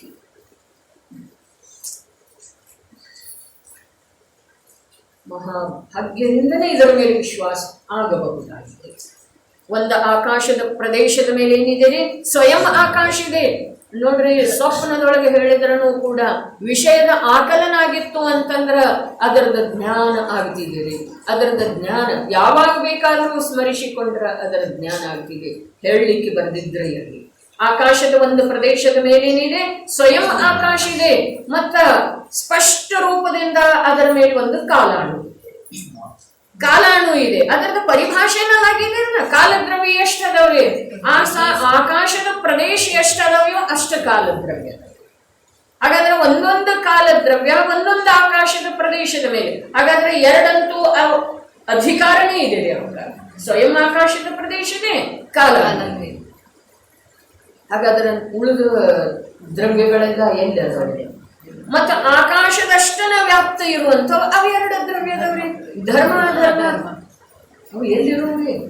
ಆಕಾಶದ ಪ್ರದೇಶದೊಳಗೆ ಸ್ವಯಂ ಆಕಾಶ ಇದೆ, ಆಕಾಶದ ಪ್ರದೇಶದೊಳಗೆ ಕಾಲಾನು ಇದೆ. ಹಾಗಾದ್ರೆ ಧರ್ಮ ಅಧರ್ಮ ಅಖಂಡ ಲೋಕವ್ಯಾಪ್ತಿ ಯಾವ ಅವುಗಳದ್ದ ವಿಸ್ತಾರ ಇದೆಯೋ ಅವೆಲ್ಲದವ್ರಿ ಅದೇ ಆಕಾಶದ ಪ್ರದೇಶ. ಏನು ಗೊಂದಲ ಇದೆ ಅಂದ್ರೆ ಅವುಗಳದ ಎಷ್ಟು ಕಾಲ ಕಳೆದ್ರೆ ಗೊಂದಲ ಆಗೋದ್ರೆ ಇಲ್ಲವೇ ಇಲ್ಲ. ಹಾಗಾದ್ರೆ ಅವುಗಳಲ್ಲಿ ಇರುವಂತಹ ಸಹನಶೀಲತೆ ಒಂದು ಅಂಶ ನನ್ನಲ್ಲೇ ಬಂತು ಅಂತಂದ್ರೆ ನನ್ನ ಕಲ್ಯಾಣ ಆಗಿ ಹೋಗ್ತಿದ್ದೀರಿ. ಯಾವಾಗ ಅವುಗಳಲ್ಲೇ ವಿಸಂವಾದ ಉತ್ಪನ್ನ ಆಗೋದು?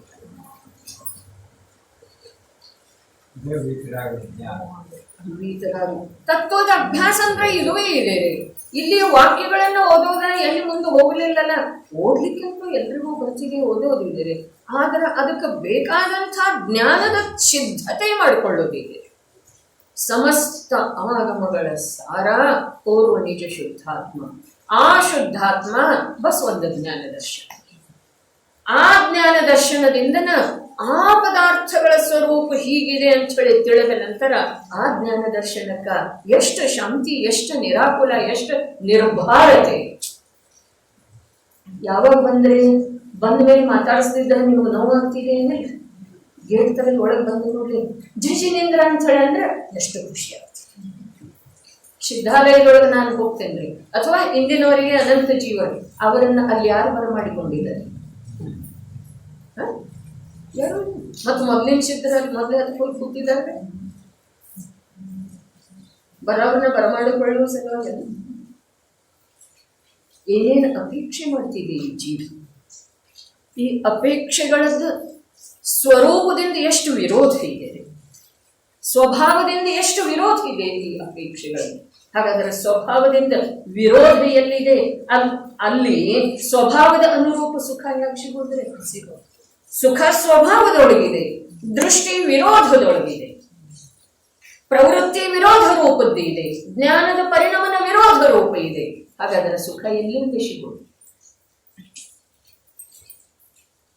ಇನ್ನು ಇಂಥ 10 ಕಾರಣ ಶುದ್ಧ ಪರ್ಯಾಯ ಬಂದರೆ ಏನಾಗೋದಿದ್ದೀರಿ? ಇದು ನಮ್ದು ಮೊದಲು ಭೂಮಿಕಾನೇ ಇಲ್ಲದೆ ಹೋದ್ರ ಭದ್ರ ಭೂಮಿಕಾ. ಧರ್ಮ ಇದೆ, ಅಧರ್ಮ ಇದೆ. ಹಾಗಾದರೆ 4 ದ್ರವ್ಯಂತೂ ತ್ರಿಕಾಲ ಶುದ್ಧವಿರುವಂಥ ಸ್ವಭಾವದ ಅನುರೂಪ ಪರಿಣಮನ ಮಾಡುವಂಥ 4 ದ್ರವ್ಯಂತೂ ಅಲ್ಲಿ ವಿದ್ಯಮಾನದವೇ. ಪ್ರತಿಯೊಂದು ಆಕಾಶದ ಪ್ರದೇಶದ ಮೇಲೆ, ಲೋಕಾಕಾಶದ ಪ್ರದೇಶದ ಮೇಲೆ.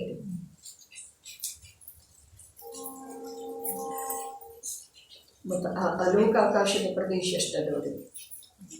ಅನಂತದ. ನಿಟ್ಟಿಗೆ ಅನಂತ ಅಲೋಕಾಕಾಶದ ಬೀಚೋ ಬೀಚ್ ಲೋಕಾಕಾಶ ಇದೆ. ಆ ಲೋಕಾಕಾಶದ ಮಧ್ಯಲೋಕದ ಬೀಚೋ ಬೀಚ್ ಜಂಬೂದ್ವೀಪ ಇದೆ. ಇಷ್ಟೆಲ್ಲ ಸುರಕ್ಷಿತ ಇದ್ರೂ ನಾವು ಅತ್ಯಂತ ಅಸುರಕ್ಷಿತ ಇದ್ದೇವೆ. ಹೌದಿಲ್ಲ? ಅತ್ಯಂತ ಅಸುರಕ್ಷಿತ. ಯಾಕೆ? ಯಾವುದರಿಂದ ನನ್ನ ಸುರಕ್ಷೆಯಾಗಿದೆಯೋ ಅದರಿಂದ ಹೊರಗಿದ್ದೇವೆ. ಶುದ್ಧ ಮನೆ ಬಿಟ್ಟು ಬಾಹ್ಯದಿ ಬಿದ್ದೊಡೆ ಕರ್ಮಗಳಿಂದ ಬದ್ಧನೇ ಬದ್ಧನ ಆಗ್ತದೆ. ಇನ್ನು ಚರ್ಚೆ ಏನು ನಡೆದಿತ್ತು ಸಿದ್ಧಾಲಯದಲ್ಲಿ. ಅದು ಲೋಕಾಕಾಶದ ಒಂದು ವಿಭಾಗಿದೆ. 45 ಲಕ್ಷ ಯೋಜನೆ ಅಂತಂದ್ರೆ ಎಷ್ಟು? ಲೋಕಾಕಾಶದೊಳಗೆ ಎಷ್ಟು ರಸನಾಡಿ ಇದೆ ಅಷ್ಟೋ ಅಥವಾ ಅದಕ್ಕಿಂತ ಕಮ್ಮಿ ಇದೆ?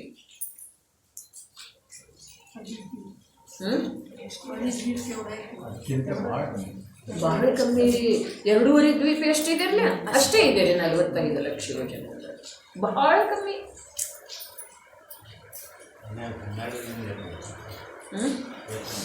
ಏನ್ರಿ? ಸಿದ್ಧಶಿಲೆ ಇರಲಿ. ಆದರೆ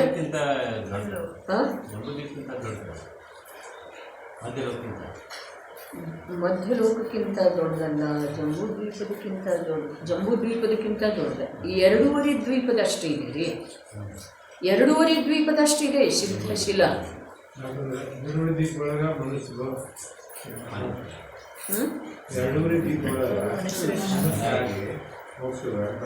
ಅದ ಮನುಷ್ಯ ಕ್ಷೇತ್ರ ಇಷ್ಟೇ ಇದೆ ಅಲ್ಲ, 2.5 ದ್ವೀಪನ ಮುಂದೆ ಇಲ್ಲ. ನಂದೀಶ್ವರ ದ್ವೀಪದೊಳಗ ದೇವಗಳ ಹೋಗ್ತಾರ್ರಿ, ಚಾರಣ ವೃದ್ಧಿಧಾರಿ ಮುನಿಗಳು ಕೂಡ ಹೋಗುವುದಿಲ್ರಿ. ದೇವಗಳ ಹೋಗ್ತಾರೆ, ಚಾರಣ ವೃದ್ಧಿಧಾರಿ ಮುನಿಗಳು ಕೂಡ ಹೋಗುದಿಲ್ಲ. ಯಾಕಂದ್ರೆ ಅದು ನಂದೀಶ್ವರ ದ್ವೀಪ 8ನೇ ದ್ವೀಪ ರೀ. ಇವರ ವಿಹಾರ ಬರೀ 2.5 ದ್ವೀಪ ನೋಡ್ರಿ. ಇದೆಲ್ಲ ಏನೋ ಸ್ವಲ್ಪ ಸ್ವಲ್ಪ ಕೂಡ ತಿಳಿದ ನಂತರ ಎಷ್ಟೊಂದು ಆನಂದ ಆಗ್ತಿದೆ, ಎಷ್ಟೊಂದು ಶಾಂತಿ ಆಗ್ತಿದೆ. ಹಾಗಾದರೆ ಆ ಸಿದ್ಧಾಲಯದಲ್ಲಿ ಇರುವಂಥ ಪೂರ್ವ ಸಿದ್ಧನ ಅರೂಪಿ ಪ್ರದೇಶದೊಳಗನ ಇನ್ನೋರ್ವ ಸಿದ್ಧನ ಅರೂಪಿ ಪ್ರದೇಶಗಳ ವ್ಯಾಪ್ತಿ ಇದ್ದರೂ ಕೂಡ ಆ ಸಿದ್ಧನ ಸುಖ ಆ ಸಿದ್ಧನ ಪ್ರದೇಶದೊಳಗೆ ಸೀಮಿತ ಇದೆ. ಈ ಸಿದ್ಧನ ಸುಖ ಈ ಸಿದ್ಧನ ಪ್ರದೇಶದೊಳಗೆ ಸೀಮಿತ ಇದೆ. ಬರೀ ಸುಖ ಅಲ್ಲ, ಅನಂತ ಗುಣ, ಅನಂತ ಪರ್ಯಾಯ. ಅಲ್ಲೇ ತನ್ನ ಸ್ವಭಾವದ ಕ್ಷೇತ್ರವನ್ನು ಮೀರಿ ಯಾವುದೂ ಜೀವದ ಅಥವಾ ಯಾವುದೂ ದ್ರವ್ಯದ ಅನಂತ ಪುರುಷಾರ್ಥ ಇದೆ. ಅಲ್ಲಿ ಅನಂತ ವೀರ್ಯ ಇದೆ. ಆದ್ರೆ ಆ ಅನಂತ ವೀರ್ಯ ತನ್ನ ಅಸಂಖ್ಯ ಪ್ರದೇಶದೊಳಗೆ, ಅನಂತ ವೀರ್ಯದ ಕಾರ್ಯ ಏನಿದೆ? ತನ್ನ ಅಸಂಖ್ಯ ಪ್ರದೇಶದೊಳಗೆ ಯಾವ ಅನಂತ ಅನಂತ ಗುಣ ಶಕ್ತಿ ಇದಾವೆಯೋ ಅವುಗಳಲ್ಲಿ ಯಾವ ಯಾವ ಪ್ರಕಾರದ ಸಾಮರ್ಥ್ಯ ಇದೆಯೋ ಅದನ್ನು ಆಯಾ ಪ್ರಕಾರದಿಂದ ಸಹಜವಾಗಿ ತಿಳಿತಾ ಆ ಯಾವ ಅನಂತ ಸುಖ ಪ್ರಗಟ ಇದೆಯೋ ಆ ಅನಂತ ಸುಖದ ಸಂವೇದನ ಮಾಡ್ತಾ ಪರಿತೃಪ್ತ ಪರಿತೃಪ್ತ ಪರಿತೃಪ್ತ ಇದ್ದಾರೆ. ಹೊರಗೆ ಕಣ್ಣು ಬಿಟ್ಟು ನೋಡಲಿಕ್ಕೆ, ಜ್ಞಾನ ಹರಿಸಲಿಕ್ಕೆ ಅವರಿಗೆ ಸಮಯ ಇಲ್ಲ. ಯಾವಾಗ ಸಮಯ ಸಿಗ್ಬೋದ್ರಿ? ಅನಂತ ಕಾಲ ಕಳೆದ್ರೂ ಸಮಯ. ಅಷ್ಟು ಅಂಥ ನಿಧಿ ತನ್ನಲ್ಲಿ ಇದೆ. ಅಂಥ ನಿಧಿಯನ್ನು ಅವಲೋಕನೆ ಮಾಡುವ ಮತ್ತು ಅನುಭವಿಸುವ ಸಾಮರ್ಥ್ಯ ತನ್ನ ಪರ್ಯಾಯದೊಳಗಿದೆ. ಇನ್ನೇನು ಬೇಕಾಗಿದೆ? ಸಿದ್ಧರಸದೋಳು ಲೋಹವನ್ನದ್ದಿದಂಥ ಆತ್ಮಸಿದ್ಧಿಯ ಪಡೆವೇನು ಇನ್ನೇನು ಬೇಕಾಗಿದೆ ನನಗೆ ಅಂತೇಳಿ ರತ್ನಾಕರ ಬನ್ನಿ ತನಗೆ ತಾನು ಹಾಡ್ಕೊಂಡಿದ್ದನ್ರಿ. ತನಗೆ ತಾನು ಸಿದ್ಧರ ಸ್ಥಿತಿ ತನ್ನಲ್ಲೇ ತಾನು ಮಾಡಿದಂದ್ರೆ ಯಾವ ಪ್ರಕಾರ ನಮ್ಮಲ್ಲಿ ಇಡೀ ದಿವಸದ ಶರೀರಕ್ಕೆ ಸಂಬಂಧಿಸಿದ ಕಾರ್ಯಕ್ರಮಗಳಿಂದ ನಿವೃತ್ತ ಆದ ನಂತರ ಸಾಮಾಯಿಕ ಪಾಠ, ಸ್ತುತಿ, ಭಜನೆ, ಜಪ ಇವೆಲ್ಲ ನಡೀತಾವೆ ಸಾಮೂಹಿಕ ರೂಪದಿಂದ, ಮನೆ ಮೆಂಬರ್ಸ್ಗಳೆಲ್ಲ ಸೇರಿ. ಹಾಗಾಗಿ ತನ್ನಲ್ಲೇ ತಾನು ಇಷ್ಟು ಪರಿತೃಪ್ತ, ಇಷ್ಟು ಪರಮ ವ್ಯಸ್ತ, ಅವನಿಗೆ ಸಮಯದ ಸಿಗುತ್ತೆ. ಅಂಥ ಧನ್ಯ ಜೀವನ ನಮ್ದಾಗಬೇಕು.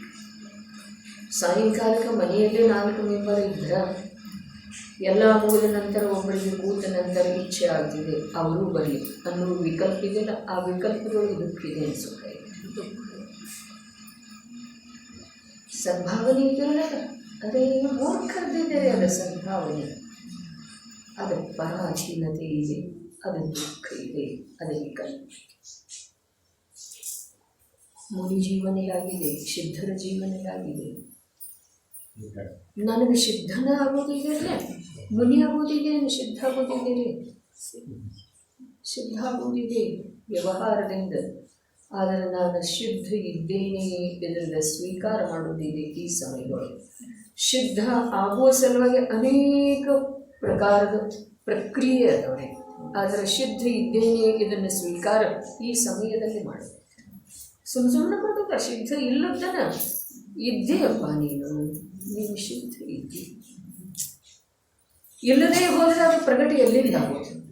ಸ್ವಭಾವದೊಳಗೆ ಇಲ್ಲದೆ ಹೋದ್ರೆ ಹಿಂದೆ ದೃಷ್ಟಾಂತ ಹೇಳಿರ್ತಾರ, ಶೇಂಗಾ ಬೀಜ ಕಹಿನ ಇತ್ತು ಅಂತಂದ್ರೆ ಅದನ್ನು ಎಷ್ಟು ಯಾವುದರಲ್ಲಿ ಹುರಿದ್ರ, ಯಾವ ಪಾಕದೊಳಗೆ ಹಾಕಿದ್ರ, ಯಾವ ಖಾರ ಉಪ್ಪ ಮಸಾಲೆ ಸಾಮಗ್ರಿಗಳನ್ನು ಅಂಟಿಸಿದ್ರೆ ಅದು ಸಿಹಿಯಾಗಿ ಸಾಧ್ಯ. ದೃಷ್ಟಾಂತನೇ ಇರ್ತಿದೆ, ಆದರೆ ದಾಷ್ಟಾಂತದ ಯಾವ ಪರಿಚಯ ಮಾಡಿಸಿ ಕೊಡುವ ಸಲುವಾಗಿ ಅದರ ಪ್ರಯೋಗ ಮಾಡಿರ್ತೀಯೋ ಅದರ ಪರಿಚಯ ಆಗ್ತಾ ಹೋಗ್ಬೇಕ್ರಿ. ಅದರ ಪರಿಚಯ ಮರಿಬಾರ್ದು. ದೃಷ್ಟಾಂತ ಮರೆಯೋದಿಲ್ಲ. ಈ ಶಬ್ದ ಶಾಸ್ತ್ರದೊಳಗೆ ಏನು ಶಬ್ದ ಅದಾವಲ್ಲ, ಪರಿಭಾಷೆ ಅದಾವಲ್ಲ, ಅವೆಲ್ಲ ಒಂದು ಅಪೇಕ್ಷಾದಿಂದ ದೃಷ್ಟಾಂತನೇ ಆಗಿತ್ತು. ಅದರಲ್ಲೇ ಆತ್ಮ ಇಲ್ಲ, ಅನಂತ ಸುಖ ಅಂಥೇಳಿ ಹೇಳಿದ್ರು. ಆ ಶಬ್ದದೊಳಗೆ ಅನಂತ ಸುಖ ಇದೆ ರೀ. ಕೇವಲ ಜ್ಞಾನ ಅಂಥೇಳಿ ಹೇಳಿದ್ರು, ಆ ಶಬ್ದದೊಳಗಿದೆ ರೀ. ಹಾಗಾದರೆ ಕ್ಷೇತ್ರದೇನು ಚರ್ಚೆ ನಡೆದಿತ್ತು ಅದನ್ನು ಇನ್ನೊಂದು 2 ವಾಕ್ಯದೊಳಗೆ ಮುಗಿಸಿ, ಯಾವ ಪ್ರಕಾರ ಓರ್ವ ಸಿದ್ಧನ ಕೃತಕೃತ್ಯ ಪರಿಪೂರ್ಣತೆಗೆ ತಲುಪಿದಂಥ ಚೈತನ್ಯ ಆತ್ಮನ ಯಾವ ಅಸಂಖ್ಯ ಪ್ರದೇಶ ಸ್ವಭಾವವ್ಯಂಜನ ಪರ್ಯಾಯ ರೂಪದಿಂದ ಅಲ್ಲಿ ಶಾಶ್ವತ ರೂಪದಿಂದ ಸ್ಥಿರ ಇರ್ತವೆಯೋ ಅದೇ ಅರೂಪಿ ಪ್ರದೇಶದೊಳಗ ವ್ಯಂಜನ ಪರ್ಯಾಯದೊಳಗ ಇನ್ನೋರ್ವ ಸಿದ್ಧ ಪುದ್ಗಲ ಪರಮಾಣು ನಿರೋಧಿ ಜೀವಗಳ ಎಲ್ಲ ಅಲ್ಲಿರ್ತವೆ. ಆದರೂ ಕೂಡ ಅವರ ಸುಖದೊಳಗೆ ಸ್ವಲ್ಪ ಕೂಡ ಬಾಧೆ ಇರ್ತದೆ. ಹಾಗಾದರೆ ನಮಗೆ ಯಾಕೆ ಪರಪದಾರ್ಥದಲ್ಲಿ ಏನಾದರೂ ಆಯಿತು ಅಂತಂದ್ರೆ ನಮಗೆ ಆಕುಲ ವ್ಯಾಕುಲತೆ ಆಗ್ತದೆ. ಅಂಥ ಜೀವನ ನಾನಿದ್ದೇನಲ್ಲ, ಅಂಥದ್ದನ್ನು ನನಗೆ ಆಗೋದಿದೆಯಲ್ಲ, ಅಂಥದ್ದನ್ನು ಆಗೋದಿದೆ ಅಂದ ಮೇಲೆ ಕೃತ್ರಿಮವಾಗಿರೇ ಅಂಥದ್ದರದ ಅಭ್ಯಾಸ ಮಾಡಲಿಕ್ಕೆ ಬೇಕು ಅಥವಾ ಬೇಡ? ಯಾರಿಂದ ಏನಾಗೋದಿದೆ, ಯಾವುದರಿಂದ ಏನಾಗೋದಿದೆ? ಬರೇ ಇಷ್ಟು ವಸ್ತು ಸ್ವರೂಪ ತಿಳಿತು, ಖಾಲಿ ಪ್ರದೇಶದೊಳಗ ಅಜ್ಞಾನ ಅವಸ್ಥೆಯೊಳಗೂ ಕೂಡ ಅಸಹಾಯತೆಯಿಂದ ಜೀವ ತನ್ನ ಅಜ್ಞಾನದ ಮೂಲಕನ ದುಃಖ ಭೋಗಿಸ್ತಾ ಇದೆ. ಈಗ ಅಜ್ಞಾನವನ್ನು ದೂರ ಮಾಡುವಂಥ ಸಾಮರ್ಥ್ಯ ನಮ್ಮಲ್ಲಿ ಬಂದದ್ದು ಇದೆ. ಆ ಅಜ್ಞಾನವನ್ನು ದೂರ ಮಾಡುವ ಸಲುವಾಗಿ ನಿಮಿತ್ತಗಳ ಸಾಕಷ್ಟು ಉಪಲಬ್ಧ ಅದವ್ರಿ. ಹಾಗಾದರೆ ಆ ಕಾರ್ಯವನ್ನು ನಾವು ಮಾಡುವುದಿದೆ. ನೆಕ್ಸ್ಟ್, ಯಾವ ಸ್ವಭಾವವು 5ನೇ ಪುಟದೊಳಗೆ ಕೆಳಗಿಂದ 2ನೇ ಪ್ಯಾರ, ಯಾವ ಸ್ವಭಾವವು ಅನಂತ ಚತುಷ್ಟಯಾತ್ಮಕ ಸಹಜ ಪರಮ ಪಾರಿಣಾಮಿಕ ಭಾವದಲ್ಲಿ ಸ್ಥಿತವಿದೆ. ಯಾವುದೇ ಸಹಜ ಸ್ವಭಾವ ಅರ್ಥಾತ್ ಪರಮ ಪಾರಿಣಾಮಿಕ ಭಾವದಲ್ಲಿ ಸ್ಥಿತ ಇದೆಯೋ ಅದರ ಸಲುವಾಗಿ ಕೃತ್ರಿಮೇನ ಅಭ್ಯಾಸ ಮಾಡಬೇಕಾಗಿದೆ. ಸಹಜ ಪರಮ ಪಾರಿಣಾಮಿಕ ಭಾವದೊಳಗನ ಆ ಸಹಜ ಸ್ವಭಾವ ಸ್ಥಿತ ಇದೆ. ಸಹಜ ಸಮಯದ ಸೂಕ್ಷ್ಮತೆ ಇಷ್ಟು ಇದ್ದ ಕಾರಣ ಆ ಸೂಕ್ಷ್ಮ ಒಂದೂ ಸಮಯದೊಳಗ ಪರಾವಲಂಬನೆಯ ರೂಪದ ಅಜ್ಞಾನದಿಂದ ರಿಕ್ತ ಉಳಿಯುವಂಥದ್ದು ಯಾವಾಗೂ ಈ ಜೀವಕ್ಕೆ ಪರಿಚಯನೇ ಇಲ್ಲಂದ ಮೇಲೆ ಆ ಸಹಜತೆಯನ್ನು ತಿಳಿದುಕೊಳ್ಳುವಂಥ ಒಂದು ಸಹಜ ಪರಾಧೀನ ಅಥವಾ ಕೃತ್ರಿಮತೆಯಿಂದ ರಿಕ್ತವಾದಂಥ ನವೀನ ಕಾರ್ಯ ಆಗಬೇಕಾದ್ರೆ ಅದರಲ್ಲಿ ಅತ್ಯಂತ ಪುರುಷಾರ್ಥ ಬೇಕೋ ಎನ್ನ ಪರಮ ಸಹಜತೆ ಬೇಕು. ಪುರುಷಾರ್ಥ ಬೇಕು, ಇದು ಒಂದು ಅಪೇಕ್ಷಾ ಇಲ್ಲ. ಯಾಕೆ ಅಂತಂದ್ರೆ ಒಂದೂ ಸಮಯ ಅಂಥದ್ದು ನಮ್ಮ ಜೀವನದೊಳಗೆ ಬರಲೇ ಇಲ್ಲ. ಹಾಗಾದ್ರೆ ಅಂಥದ್ದು ಬರದೇ ಇರುವಂಥದ್ದು ಒಂದು ಆ ಅಪೂರ್ವ ಸಮಯ, ಕಾರ್ಯ ಸಾಧಿಸುವಂಥ ಸಮಯ ನನ್ನ ಜೀವನದೊಳಗೆ ಬರಬೇಕಾದ್ರೆ ಅಥವಾ ಅಷ್ಟು ಸೂಕ್ಷ್ಮ ಸಮಯದೊಳಗೆ ಕಾರ್ಯ ಸಾಧಿಸುವಂಥದ್ದ ಒಂದು ಸಾಮರ್ಥ್ಯ ನನ್ನಲ್ಲೇ ಬರಬೇಕಾದ್ರೆ ಅದರ ಸಲುವಾಗಿ ಮಹಾನ್ ಪುರುಷಾರ್ಥ ಮಾಡೋದು ಅವಶ್ಯಕ ಇದೆ. ಏನು ಪುರುಷಾರ್ಥ? ಪರದೊಳಗೆ ಒಂದಾಗ್ತಾ ಇರುವಂಥ ಉಪಯೋಗವನ್ನು ಪರದಿಂದ ಬಿಡುವ. ಅದು ಹೇಳಿದ ಕೂಡಲೇ ಬಿಡುವುದಿಲ್ಲರಿ. ಅದರದ್ದು ಇಷ್ಟು ಪ್ರವಾಹ ರೂಪದ ಸಂಸ್ಕಾರ ಇದೆಯಲ್ಲ, ಅವ್ಯಾಹತ. ಹೇಳಿದ ಕೂಡಲೇ, ಕೇಳಿದ ಕೂಡಲೇ, ನಿರ್ಣಯ ಮಾಡಿದ ಕೂಡಲೇ ಅದು ಬಿಡೋದೇ ಸಾಧ್ಯ ಇಲ್ಲರಿ. ಹಾಗಾದರೆ ಇಂದಿನವರೆಗೆ ಎಷ್ಟು ಜೀವನಗಳ ಮೋಕ್ಷ ಮಾರ್ಗದೊಳಗೆ ಬಂದರು, ಸಂಸಾರ ರಾಶಿಯಿಂದ ಭಿನ್ನ ಆದರು, ಅವರು ಎಷ್ಟು ಪುರುಷಾರ್ಥ ಮಾಡಿ ಬಂದರು. ಬರೀ ವಿಚಾರ ಮಾಡೋದು. ಅನಂತ ಅನಂತ ಅನಂತ ಕಾಲದೊಳಗೆ ಒಂದು ಸಮಯ ಕೂಡ ಆಗಲಿಲ್ಲ ಆ ಕಾರ್ಯ ಮಾಡಬೇಕಾದ್ರೆ ನನ್ನ ಹತ್ರ ಎಷ್ಟು ಸಾಮರ್ಥ್ಯ ಬೇಕು, ಪುರುಷಾರ್ಥ ಬೇಕು, ಎಷ್ಟು ನಿಷ್ಠಾ ಬೇಕು, ಎಷ್ಟು ಅದು ನನಗೆ ಬೇಕಾಗಿರಬೇಕು. ಹೀಗೆ ಜೀವನ ಕಳೆದು ಹೋಗ್ತಾ ಇದ್ದೀರಿ. ಬಾಹ್ಯದ ವಿಕಲ್ಪದ ಸಮೂಹದೊಳಗ, ವಿಕಲ್ಪದ ರಾಶಿಯೊಳಗ, ವಿಕಲ್ಪದ ಕೊಳಚೆಯೊಳಗ ಸಿಲುಕಿಕೊಂಡ ಇಡೀ ಜೀವನ, ಸುಂದರವಾಗಬೇಕಾದಂಥ ಜೀವನ ಕಳೆದು ಹೋಗ್ತಾ ಇದೆ. ಯಾಕೆ? ಅನಾದಿ ಅಭ್ಯಾಸದ ಬಲದಿಂದ ದೃಷ್ಟಿಯ ದೋಷ. ಅನಾದಿ ಅಭ್ಯಾಸ ಒಂದು ಸಮಯ ಪರಾವಲಂಬನೆ ಮತ್ತು ಕೃತ್ರಿಮತೆಯಿಂದ ರಿಕ್ತ ಆದಂಥ ಪರಿಣಾಮ ನನ್ನಲ್ಲಿ ಇದುವರೆಗೆ ಬರಲಿಲ್ಲ. ಇಷ್ಟೇ ಇದೆ ನೋಡ್ರಿ. ಪರಾಧೀನತೆ ಮತ್ತು ಕೃತ್ರಿಮತೆಯ ಪ್ರಪಾತ ಇಷ್ಟು ವೇಗ ಇದೆಯಲ್ಲ, ಅದರೊಳಗೆ ಆ ಒಂದು ಸಮಯ ಅನ್ನೋದ ಸಿಗ್ತಾನೆ ಇಲ್ಲ. ಹಾಗಾದ್ರೆ ಅದರ ಸಲುವಾಗಿ ಏನು ಬೇಕು? ಪರಮ ಪುರುಷಾರ್ಥ. ಎಲ್ಲಿ ಪುರುಷಾರ್ಥ? ಎಲ್ಲಿ ಪರದೊಳಗೆ ಸ್ನಿಗ್ಧವಾಗಿ ಅಂಟುಕೊಳ್ತಾ ಇದೆ ಅನ್ನಲ್ಲ, ಅಲ್ಲಿಂದ ಬಿಡಿಸಿಕೊಳ್ಳುವ ಪುರುಷಾರ್ಥ. ಅದು ನಿತ್ಯ ನಡೀತಾ ಇದ್ದೀರಿ. ಏನ? ಪರಕ್ಕೆ ಅಂಟುಕೊಳ್ಳೋದು. ಲೋಹ ಚುಂಬಕದ ಹಾಗೆ ಎಲ್ಲೋ ಇರುವಂಥ ಪದಾರ್ಥಕ್ಕೆ ಹೋಗಿ ಅಂಟುಕೊಳ್ತಿದ್ದೀರಿ. ಈ ಜೀವನದ ಪರಿಣಾಮ ಅದು ಎಷ್ಟಿದೆ? ಅದು ಅನಾದಿ ಸಂಸ್ಕಾರದಿಂದ ನಿರಂತರ ನಡೆದಂತಿದೆ.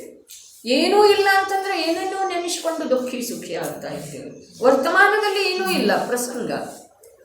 ನೆನೆಸಿಕೊಳ್ಳುತ್ತೇವೋ ಅಥವಾ ಈ ಜೀವಕ್ಕೆ ಅಂಥದ್ದು ರೂಢಿನಾಗಿ ಹೋಗಿದೆ, ತಾನಾಗೆ ಬಂದು ಬಿಡ್ತಿದ್ದೀರಿ. ಹಾಗಾದ್ರೆ ಆ ರೂಢಿಯ ಗುಲಾಮಾಗಿ ಎಷ್ಟು ದಿವಸ ಇರೋದ್ರಿ? ಅದನ್ನೇ ಪರಾಧೀನತೆ ಅಂತ ಹೇಳಿದ್ರು.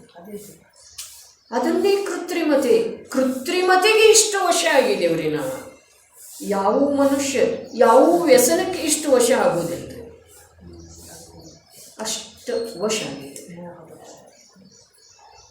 ಅದನ್ನು ಜ್ಞಾನಿಗಳ ಅನೇಕ ಪ್ರಕಾರದ ಶಬ್ದಗಳಿಂದ ಹೇಳಿದರೆ, ಮೋಹ ಮಹಾಮದ ಬಿಯೋ ಅನಾದಿ.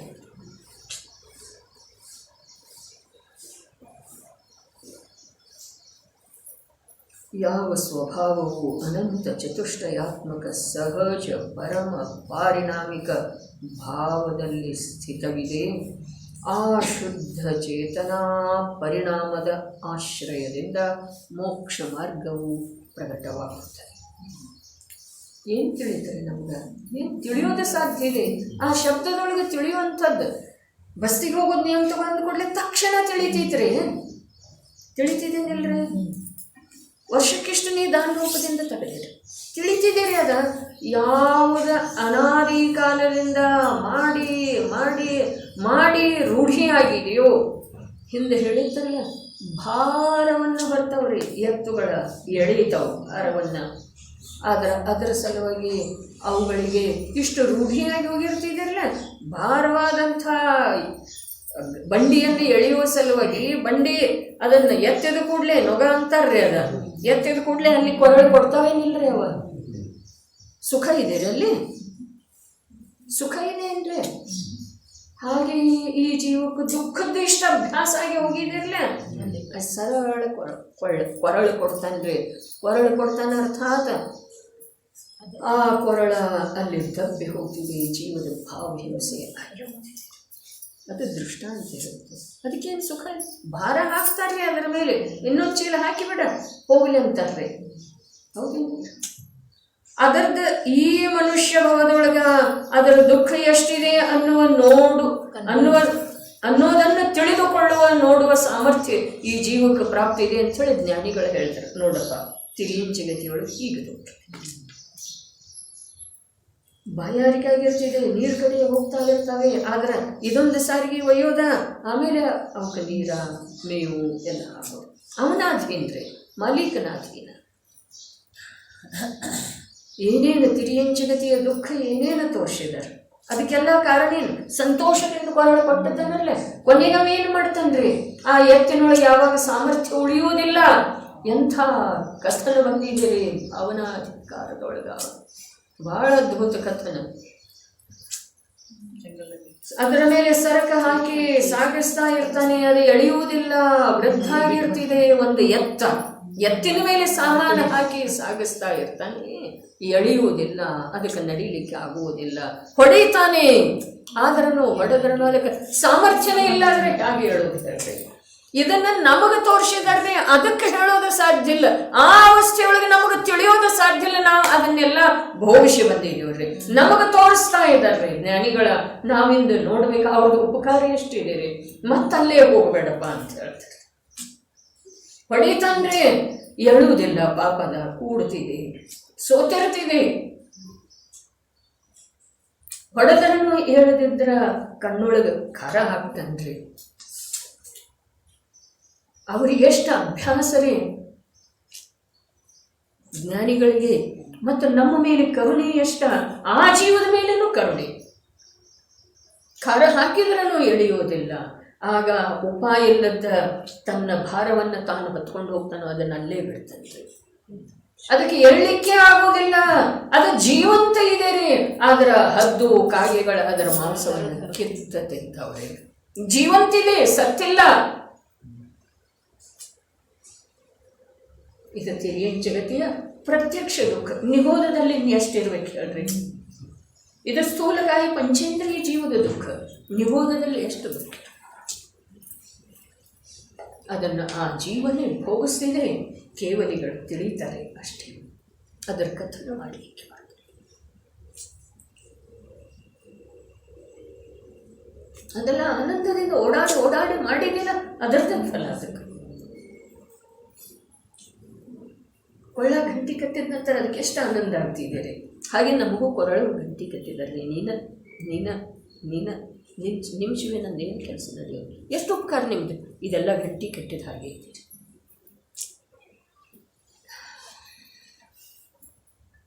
ಎಲ್ಲ ವಿಪರೀತತೆ ಇದೆ. ಎಲ್ಲಿ ಯಥಾರ್ಥತೆ ಇದೆಯೋ ಅಲ್ಲಿ ಕೇವಲ ಅಂತರ್ಮುಖತೆ, ಅಲ್ಲಿ ಬಾಹ್ಯ ಯಾವುದು. ಅಂತರ್ಮುಖತೆಯೊಳಗ ಯಾವಾಗ ರಾಗಾಂಶದಿಂದ ಇತರ ಜೀವರುಗಳ ಕುರಿತು ಕರುಣೆಯ ಭಾವ ಬಂತೋ ಆವಾಗ ಇಂಥ ಕೃತಿಗಳ ರಚನೆ, ಉಪದೇಶ.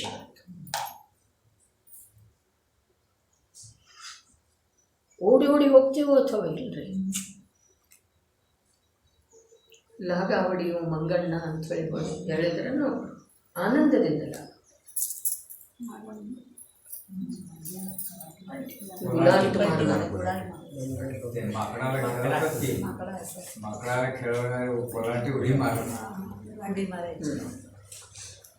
ಹಾಗೆ ತರುಣಾವಸ್ಥೆಯಲ್ಲಿ ಕುಣಿದಾಡ್ತಾನ್ರಿ, ಜಿಗದಾಡ್ತಾನ್ರಿ. ಲಾಗಾವಡಿ ಅಂದ್ರೆ ಹೊಡಿತಾನೆ, ತಲೆ ಕೆಳಗೆ ಮಾಡಂದ್ರೆ ಮಾಡ್ತಾನೆ. ಪತ್ನಿ ಏನು ಹೇಳಿದ್ದು ಮಾಡ್ತಾನೆ, ಮಕ್ಕಳಿಗೆ ಏನು ಬೇಕೆಲ್ಲ ತಾನ ಒಮ್ಮೆ ವಿಚಾರ ಮಾಡ್ತಾನೆ, ಒಮ್ಮೆ ಅವರೇನಿಂದ ಹೇಳ್ತಾರೆ ಅದು ಮಾಡ್ತಾನೆ. ಇದೆಲ್ಲ ಎಂಥ ಮರುಳಾಟಿದೆ. ಆ ಸಿದ್ಧರ, ಆ ಅರಹಂತರ ಈ ಜೀವದ ಇಂಥ ಈ ಪ್ರವೃತ್ತಿಯನ್ನು ನೋಡಿ ಅತ್ಯಂತ ತಟಸ್ಥ ಶಾಂತ ತಮ್ಮಲ್ಲಿ ತಾವು ಉಳಿದ ಇನ್ನೊಂದು ಜೀವದಲ್ಲ, ತನ್ನದೇ ನೋಡಿದರೆ ತನ್ನ ಜೀವನದ ಅವಲೋಕನೆ. ಹಿಂದಕ್ಕಿಲ್ಲಿ ಕೋಟೀಶ್ವರ ಬಂದಿದ್ರೆ ಅವಾಗ ಹೇಳಿದೆ ನಡೆದು ಬಂದ ದಾರಿ ಎಂಥದ್ದಿದೆ, ಒಂದೇ ಒಂದು ಸಲ ಹಿಂದೆ ನೋಡ್ಲಿಕ್ಕೆ ಬೇಕು. ಈ ಭವದೊಳಗನ ಆಮೇಲೆ ನಿಗೋಧದಿಂದ ಬಂದಿದ್ದೇನೆ ನಾನು, ಅದರ ನಂತರದ ಈ ಭವದೊಳಗನ ಏನೇನು ಮಾಡಿದ್ದೇನೆ ನಾನು, ಸಣ್ಣಂದಿರ್ತಾ ಏನೇನು ಮಾಡಿದ್ದೇನೆ, ಎಷ್ಟೆಷ್ಟು ಕುಣಿದಾಡಿದ್ದೇನೆ, ಅದರದ್ದೆಲ್ಲ ನಾಳೆ ಬರುತ್ತೇನಿಲ್ರಿ, ಲೆಕ್ಕ ಚುಕ್ತ ಮಾಡಲಿಕ್ಕೆ ಬೇಕಲ್ಲ. ಹಾಗಾದರೆ ಈಗಿನ ಆಗಿ ಹೋಗೈತಲ್ಲ, ಆಗಿ ಹೋಗ್ಲಿಪ್ಪ, ಲೆಕ್ಕ ಚುಕ್ತ ಮಾಡೋದನ್ನ ಐತಿ, ಅದರಿಂದ ಏನೇನಾಗಿತ್ತು ಬಂದು ಅದನ್ನು ಕಳೆಯೋದನ್ನ ಐತಿ. ಆದರೆ ಅದು ತನ್ನಷ್ಟಕ್ಕೆ ತಾನೇ ಕಳೆದು ಹೋಗಬೇಕು. ನಾವು ನಮ್ಮ ಅತೀಂದ್ರಿಯ ಆನಂದದ ಚೈತನ್ಯ ಸ್ವರೂಪದೊಳಗ ಸಹಜ ರೂಪದಿಂದ ಉಳಿಬೇಕು. ಉಪಸರ್ಗ ಆಗ್ತಾ ಇರ್ತಿದೆ ಮುನಿ ಭಗವಂತರಿಗೆ, ಅನ್ಯಾಯವಾಗಿ ಆಗ್ತಾ ಇರ್ತಿದ್ದೇನೆ ಎಂದೋ ಮಾಡಿದ್ದೇ ಇರ್ತಿದ್ರೆ, ಅದನ್ನು ಮಾಡಿದ್ದೇ ಇರ್ತಿದ್ದು.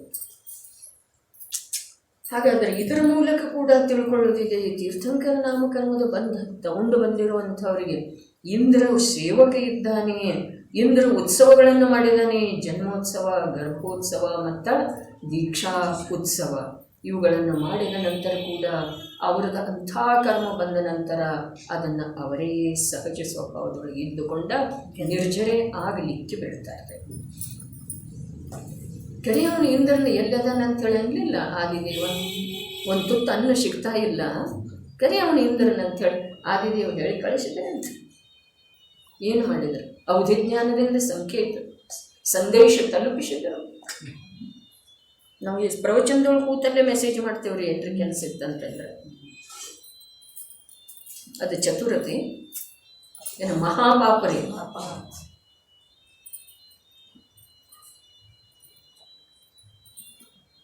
ಎಷ್ಟೆಷ್ಟು ನಮ್ಮ ಅಪರಾಧದವು, ಆ ಅಪರಾಧದ ಆಳ ಎಷ್ಟಿದೆ ಅದನ್ನು ನಾವೇ ಕಂಡುಕೊಳ್ಳಬೇಕು.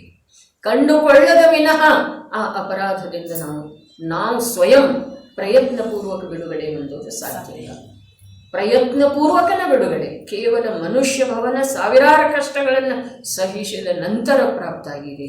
ಆದರೆ ಅದು ಕೂಡ ಸರಸ್ವತಿಯ ಉಪಾಸನೆ ಮಾಡದೆ ಹೋದರೆ ನಿರರ್ಥಕಾಗಿ ಹೋಗ್ತಿದೆ ಅಂಥೇಳಿ ನಿನ್ನೆ ಬಂದಿತ್ತು ನಡೀರು. ಆ ಶುದ್ಧ ಜ್ಞಾನ ಚೇತನ ಪರಿಣಾಮದ ಆಶ್ರಯದಿಂದ ಎಲ್ಲಿದೆ ಅದ ಪ್ರಗಟ ಪರ್ಯಾಯದೊಳಗಿದೆ. ಪರಿಣಾಮ ಅಂಥೇಳಿ ಹೇಳಿದರೆ ಪರಿಣಾಮ ಇದೆ. ಪರಿಣಾಮ ಯಾವುದಕ್ಕಂತರೂ, ಯಾವುದೇ ವ್ಯಕ್ತಿ ಇದೆಯೋ ಅದಕ್ಕೆ ಪರಿಣಾಮ ಅಂತಾರೆ. ಪರಿಣಾಮನ ಯಾವುದಕ್ಕಂತರೂ ನಿರಂತರ ವ್ಯಕ್ತಿ ಇರ್ತಿದೆ, ಒಂದಾದ್ಮೇಲೆ ಒಂದು ಅವ್ಯಾಹತ ರೂಪವಾಗಿ ಯಾವ ಶೃಂಖಲ ಇದೆಯೋ ಅದನ್ನು ಪರಿಣಾಮನಂತಾರೆ.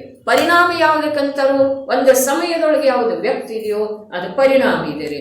ಹಾಗಾದರೆ ಆ ಶುದ್ಧ ಜ್ಞಾನ ಚೇತನ ಪರಿಣಾಮದ ಆಶ್ರಯದಿಂದ ಮೋಕ್ಷ ಮಾರ್ಗವು ಪ್ರಕಟವಾಗುತ್ತದೆ. ಮೋಕ್ಷ ಮಾರ್ಗ ಎಲ್ಲಿಂದ? ಗುರು ಕೊಡುವುದರಿಂದ ಬರುವುದಿಲ್ಲ, ಆಗಮದಿಂದ ಬರುವುದಿಲ್ಲ. ಯಾವ ಪರಿಣಾಮದೊಳಗೆ ಇದೆಯಲ್ಲ ಚೈತನ್ಯ ಏನಿದೆ, ಶುದ್ಧ ಚೈತನ್ಯ ಇದೆ ರೀ, ಜ್ಞಾನ ಚೇತನ ಇದೆ ರೀ. ಎಲ್ಲಿದೆ? ಈ ಸಮಯದ ಪರಿಣಾಮದೊಳಗೆ ಇದೆ. ಹಾಗಾದ್ರೆ ಆಶ್ರಯ ಯಾರ ಮಾಡೋರು? ಜ್ಞಾನ ಚೇತನನೇ ಮಾಡೋದ್ರಿ. ಯಾವುದ್ರದ ಮಾಡೋದು? ತನ್ನ ಸ್ವಭಾವದನ್ನ ಮಾಡೋದ್ರಿ, ದ್ರವ್ಯ ಸ್ವಭಾವದ್ದಲ್ಲ. ಅದಕ್ಕೆ ಇದು ಬಹಳ ಸುಲಭಗೊಳಿಸಿದಾರ್ರಿ. ದ್ರವ್ಯದಾಶ್ರಯ ಮಾಡೋದು ಅದಕ್ಕೆ ಕಥನ ಸಾಪೇಕ್ಷ ಸುಲಭ ಇರ್ತಾರೆ, ಆದರೆ ವಾಸ್ತವಿಕವಾಗಿ ಅದಕ್ಕಿಂತಲೂ ಇದು ಸುಲಭ. ಎಲ್ಲಿದೆ ದ್ರವ್ಯ ಅಂತ ಹೇಳಿ ಹುಡ್ಕೊಂಡು ಹೋಗ್ಬೇಕಾಗಿಲ್ಲ. ಯಾವ ಪರ್ಯಾಯ ಇದೆಯಲ್ಲ ಆ ಪರ್ಯಾಯದೊಳಗೆ ಯಾವ ಶುದ್ಧ ಜ್ಞಾನ ಚೇತನ ಇದೆಯಲ್ಲ ಅದರ ಆಶ್ರಯ ಮಾಡೋದಿದೆ. ಮಾಡೋರು ಯಾರು? ಅದುವೇ ಮಾಡೋದಿದೆ. ಹಾಗಾದ್ರೆ ಈಗ ಅದರ ಆಶ್ರಯ ಮಾಡಿಲ್ಲ, ಇಲ್ಲ. ಹಾಗಾದ್ರೆ ಏನ್ ಮಾಡ್ತಾ ಇದೆ? ಯಾವುದು ತನ್ನದಲ್ಲವೋ, ಯಾವುದು ಕೇವಲ ಮೃಗಜಲದ ಹಾಗೆ ಕಾಣಿಸ್ತಿದೆ ಮಾತ್ರ. ಯಾವ ಪ್ರಕಾರ ಜಾದೂಗಾರ ಇರ್ತಾನ್ರಲ್ಲ, ಅವೇನ್ ಮಾಡ್ತಾನ್ರಿ? ಕೃತಕ ಮಾವಿನ ಹಣ್ಣುಗಳನ್ನ ತೋರಿಸ್ತಾನ್ರಿ. ಇರ್ತಾವೇಂದ್ರೆ ಅದನ್ನ ತಗೊಂಡು ತಿನ್ಬಹುದೇನ್ರಿ? ಅದೇ ಪ್ರಕಾರ ಬರೀ ಕಾಣಿಸ್ತಾ ಇದೆ, ಅದು ಎಂದೂ ಇನ್ನು ಅನಂತ ಕಾಲದವರೆಗೆ ಪ್ರಯತ್ನ ಮಾಡಿ ಹಿಡ್ಕೊಳ್ಳಿಕ್ಕೆ ಹೋದ್ರೂ ಅದು ನಮಗೆ ಸಿಗುವುದಿಲ್ಲ. ಅದರ ಸಲುವಾಗಿ ನಾವು ಆ ಕಡೆ ಓಡುವುದನ್ನು ಬಿಟ್ಟ ಯಾವುದು ಹೇಗಿದೆಯೋ, ಅರ್ಥಾತ್ ತಾನು ಹೇಗಿದ್ದೇನೆ, ನಾನು ಹೀಗಿದ್ದೇನೆ ಅಂಥೇಳಿ ನನ್ನಿಂದ ನಾನು ತಿಳ್ಕೊಳ್ಳೋದಿದೆ, ನನ್ನ ಆಶ್ರಯ ನಾನು ಮಾಡೋದಿದೆ, ನನ್ನ ಶ್ರದ್ಧೆ ನಾನು ಮಾಡೋದಿದೆ. ನಾನು ಅರ್ಥಾತ್ ಈ ರೂಪದಿಂದ ಏನು ನನ್ನನ್ನು ನಾನು ತಿಳ್ಕೊಂಡಿದ್ದೆಲ್ಲ ಆ ನಾನು ಅಲ್ಲ. ನಾನು ಅರ್ಥಾತ್ ಯಾವುದು ನನಗೆ ನಿರಂತರ ಅನುಭವದಲ್ಲಿ ಬರ್ತಾ ಇದೆಯಲ್ಲ ವಿಕಾರಿ ಭಾವ, ಆ ನಾನು ಅಲ್ಲ. ಇಂದಿನವರೆಗೆ ನನಗೆ ನನ್ನ ಪರಿಚಯನೇ ಇಲ್ಲ, ಆ ನನ್ನ ಪರಿಚಯ ಇಲ್ಲ. ಯಾವ ನನ್ನ ಇಲ್ಲೇನು ಹೇಳ್ತಾ ಇದ್ದಾರಲ್ಲ ಆ ನನ್ನ ಪರಿಚಯ ನನಗಿಲ್ಲ, ಇದುವರೆಗೆ ಇಲ್ಲ. ಯಾವುದರ ಪರಿಚಯ ಇದೆ? ನನ್ನ ವಿಕಾರಿ ಭಾವದ ಪರಿಚಯ ಇದೆ. ಉದ್ಗಲದ ಅವಸ್ಥೆಗಳ ಕಡೆಗೆ ಆಕರ್ಷಿತವಿರುವಂತಹ ಯಾವ ವಿಕಾರಿ ಭಾವ ಇದೆಯಲ್ಲ ಅದರದ್ದು ಮಾತ್ರ ನನ್ನ ಪರಿಚಯ ಇದೆ. ನೇತ್ರಾಕರ್ಷಣೆ ಅದನ್ನ ಹೇಳೋದಿತ್ರಿ ಈಗ. ಅದರದ್ದು ಮಾತ್ರ ನನಗೆ ಪರಿಚಯ ಇದೆ, ಆದ್ರೆ ಅದರದ್ದು ಆ ರೂಪದಿಂದ ಪರಿಚಯ ಇಲ್ಲ. ಇದು ವಿಕಾರ ಇದೆ ಅನ್ನೋ ರೂಪದಿಂದ ಪರಿಚಯ ಇಲ್ಲ, ಅದುವೇ ನಾನು ಅನ್ನೋ ರೂಪದಿಂದ ಪರಿಚಯ. ಅಂಥೇಳಿ ಇದು ವಿಷಯ ಅತ್ಯಂತ ಸೂಕ್ಷ್ಮ ಇದೆ, ಗಂಭೀರ ಇದೆ, ನಿವೃತ್ತಿಪೂರ್ವಕ ತಿಳಿದು ಬರುವಂಥ ವಿಷಯ ಇದೆ, ಪರಮ ಪ್ರಯತ್ನದಿಂದ ತಿಳಿದು ಬರುವಂಥ ವಿಷಯ ಇದೆ. ಶುದ್ಧ ಜ್ಞಾನ ಚೇತನ ಪರಿಣಾಮದ ಆಶ್ರಯದಿಂದ ಮೋಕ್ಷ ಮಾರ್ಗ ಪ್ರಕಟವಾಗಿದೆ. ಶುದ್ಧ ಜ್ಞಾನ ಚೇತನ, ಶುದ್ಧ ಅರ್ಥಾತ್ ಅದು ಇನ್ನೊಂದರ ಕಡೆಗೆ ನೋಡಬಾರ್ದು, ಇನ್ನೊಂದರ ಆಶ್ರಯ, ಇನ್ನೊಂದರದ ಅಭಿಲಾಷೆ, ಇನ್ನೊಂದರದ ರಸ, ಇನ್ನೊಂದರದ ರುಚಿ ಅದಕ್ಕೆ ಇರಬಾರ್ದು. ಹಾಗಾದ್ರೆ ಅದರ ಆಶ್ರಯ ಮಾಡೋದಂತಂದ್ರೆ ಏನು? ಅದರದೇ ಅನುಭವ ಮಾಡೋದಿದೆ ರೀ. ಆಶ್ರಯ ಮಾಡೋದು ಅರ್ಥಾತ್ ಅನುಭವ ಬರಬೇಕಾಗಿದೆ, ಮಾಡಬೇಕಾಗಿದೆ. ನೋಡ್ರಿ, ಇದಕ್ಕೆ ದೃಷ್ಟಾಂತ ಬಂತಲ್ಲ 14-15ನೇ ಗಾಥೆಯೊಳಗ ಸಮಯ ಸಾರದಲ್ಲಿ ತರಕಾರಿಯಲ್ಲಿ ಹಾಕಿರುವಂಥ ಲವಣ, ಆ ಲವಣ ಹೇಗಿದೆ? ಲವಣನೇ ಇದೆ ಅದು, ಆದರೆ ತರಕಾರಿಯ ಲೋಭಿ ಅದನ್ನಲ್ಲ, ಅವನಿಗೆ ಆ ಲವಣದ ಭಿನ್ನ ಸ್ವಾದ ಬರೋದಿಲ್ಲ. ದೃಷ್ಟಾಂತ ಎಂಥದ್ರಿ ಜ್ಞಾನಿಗಳಂತ, ತರಕಾರಿಯೊಳಗೆ ಹಾಕಿದ್ರಿ ಇದೆ, ಭಿನ್ನ ಸ್ವಾದ ಬರುವುದಿಲ್ಲ. ಯಾಕೆ ಅಂತಂದ್ರೆ ಅವನು ತರಕಾರಿಯೊಳಗೆ ಮೂರ್ಛಿತದ.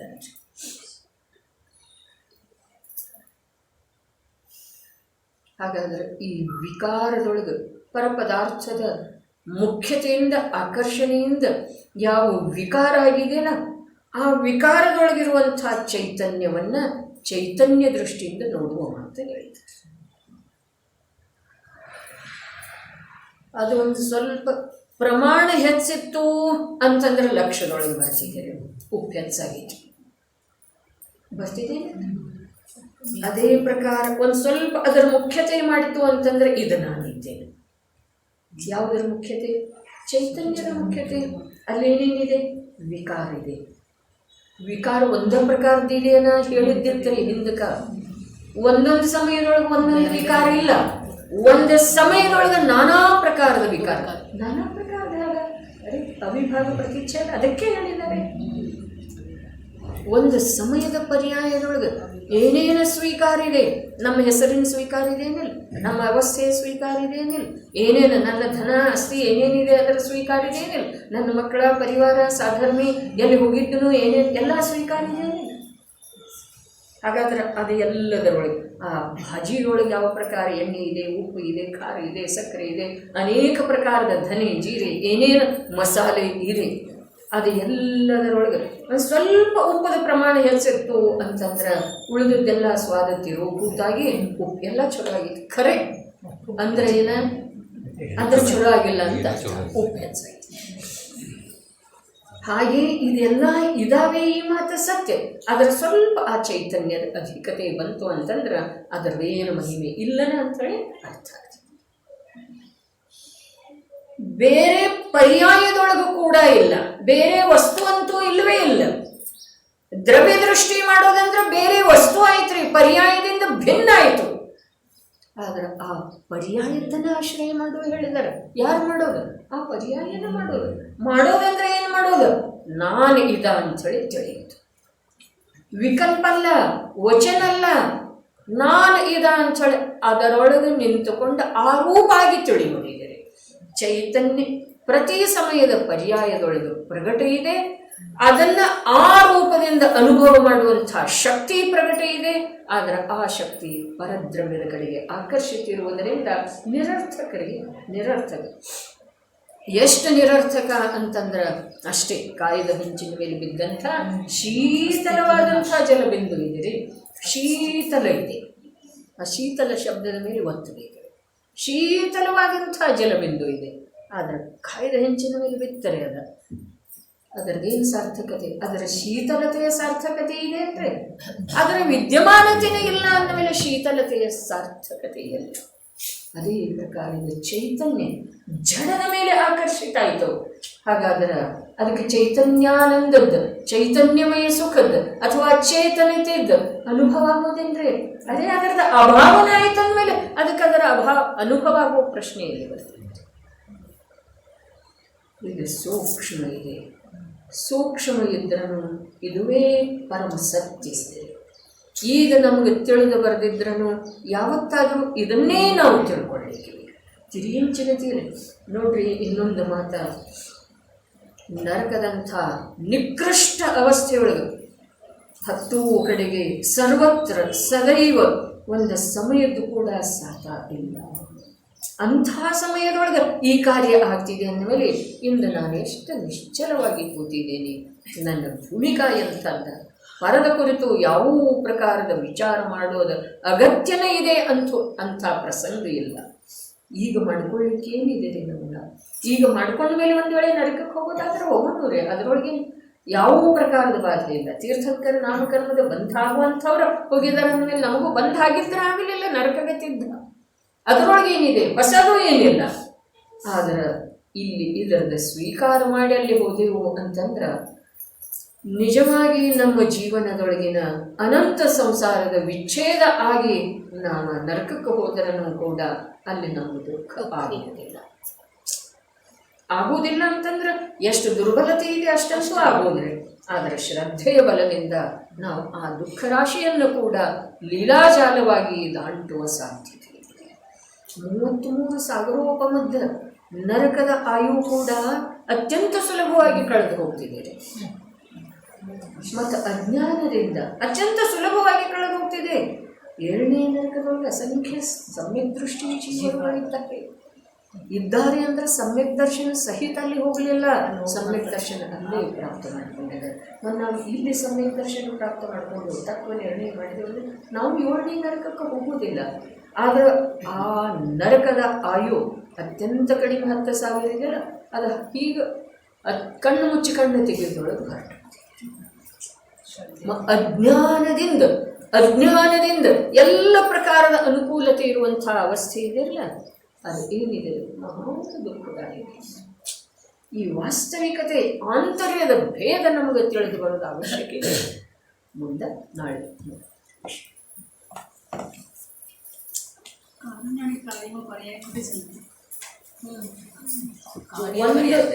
ಒಂದು ಪರ್ಯಾಯ ಕಾರಣ, ಇನ್ನೊಂದು ಪರ್ಯಾಯ ಕಾರ್ಯ. ಹೀಗೆ ಒಂದೇ ಅದೇ ಅಲ್ಲೇ ಕಾರ್ಯ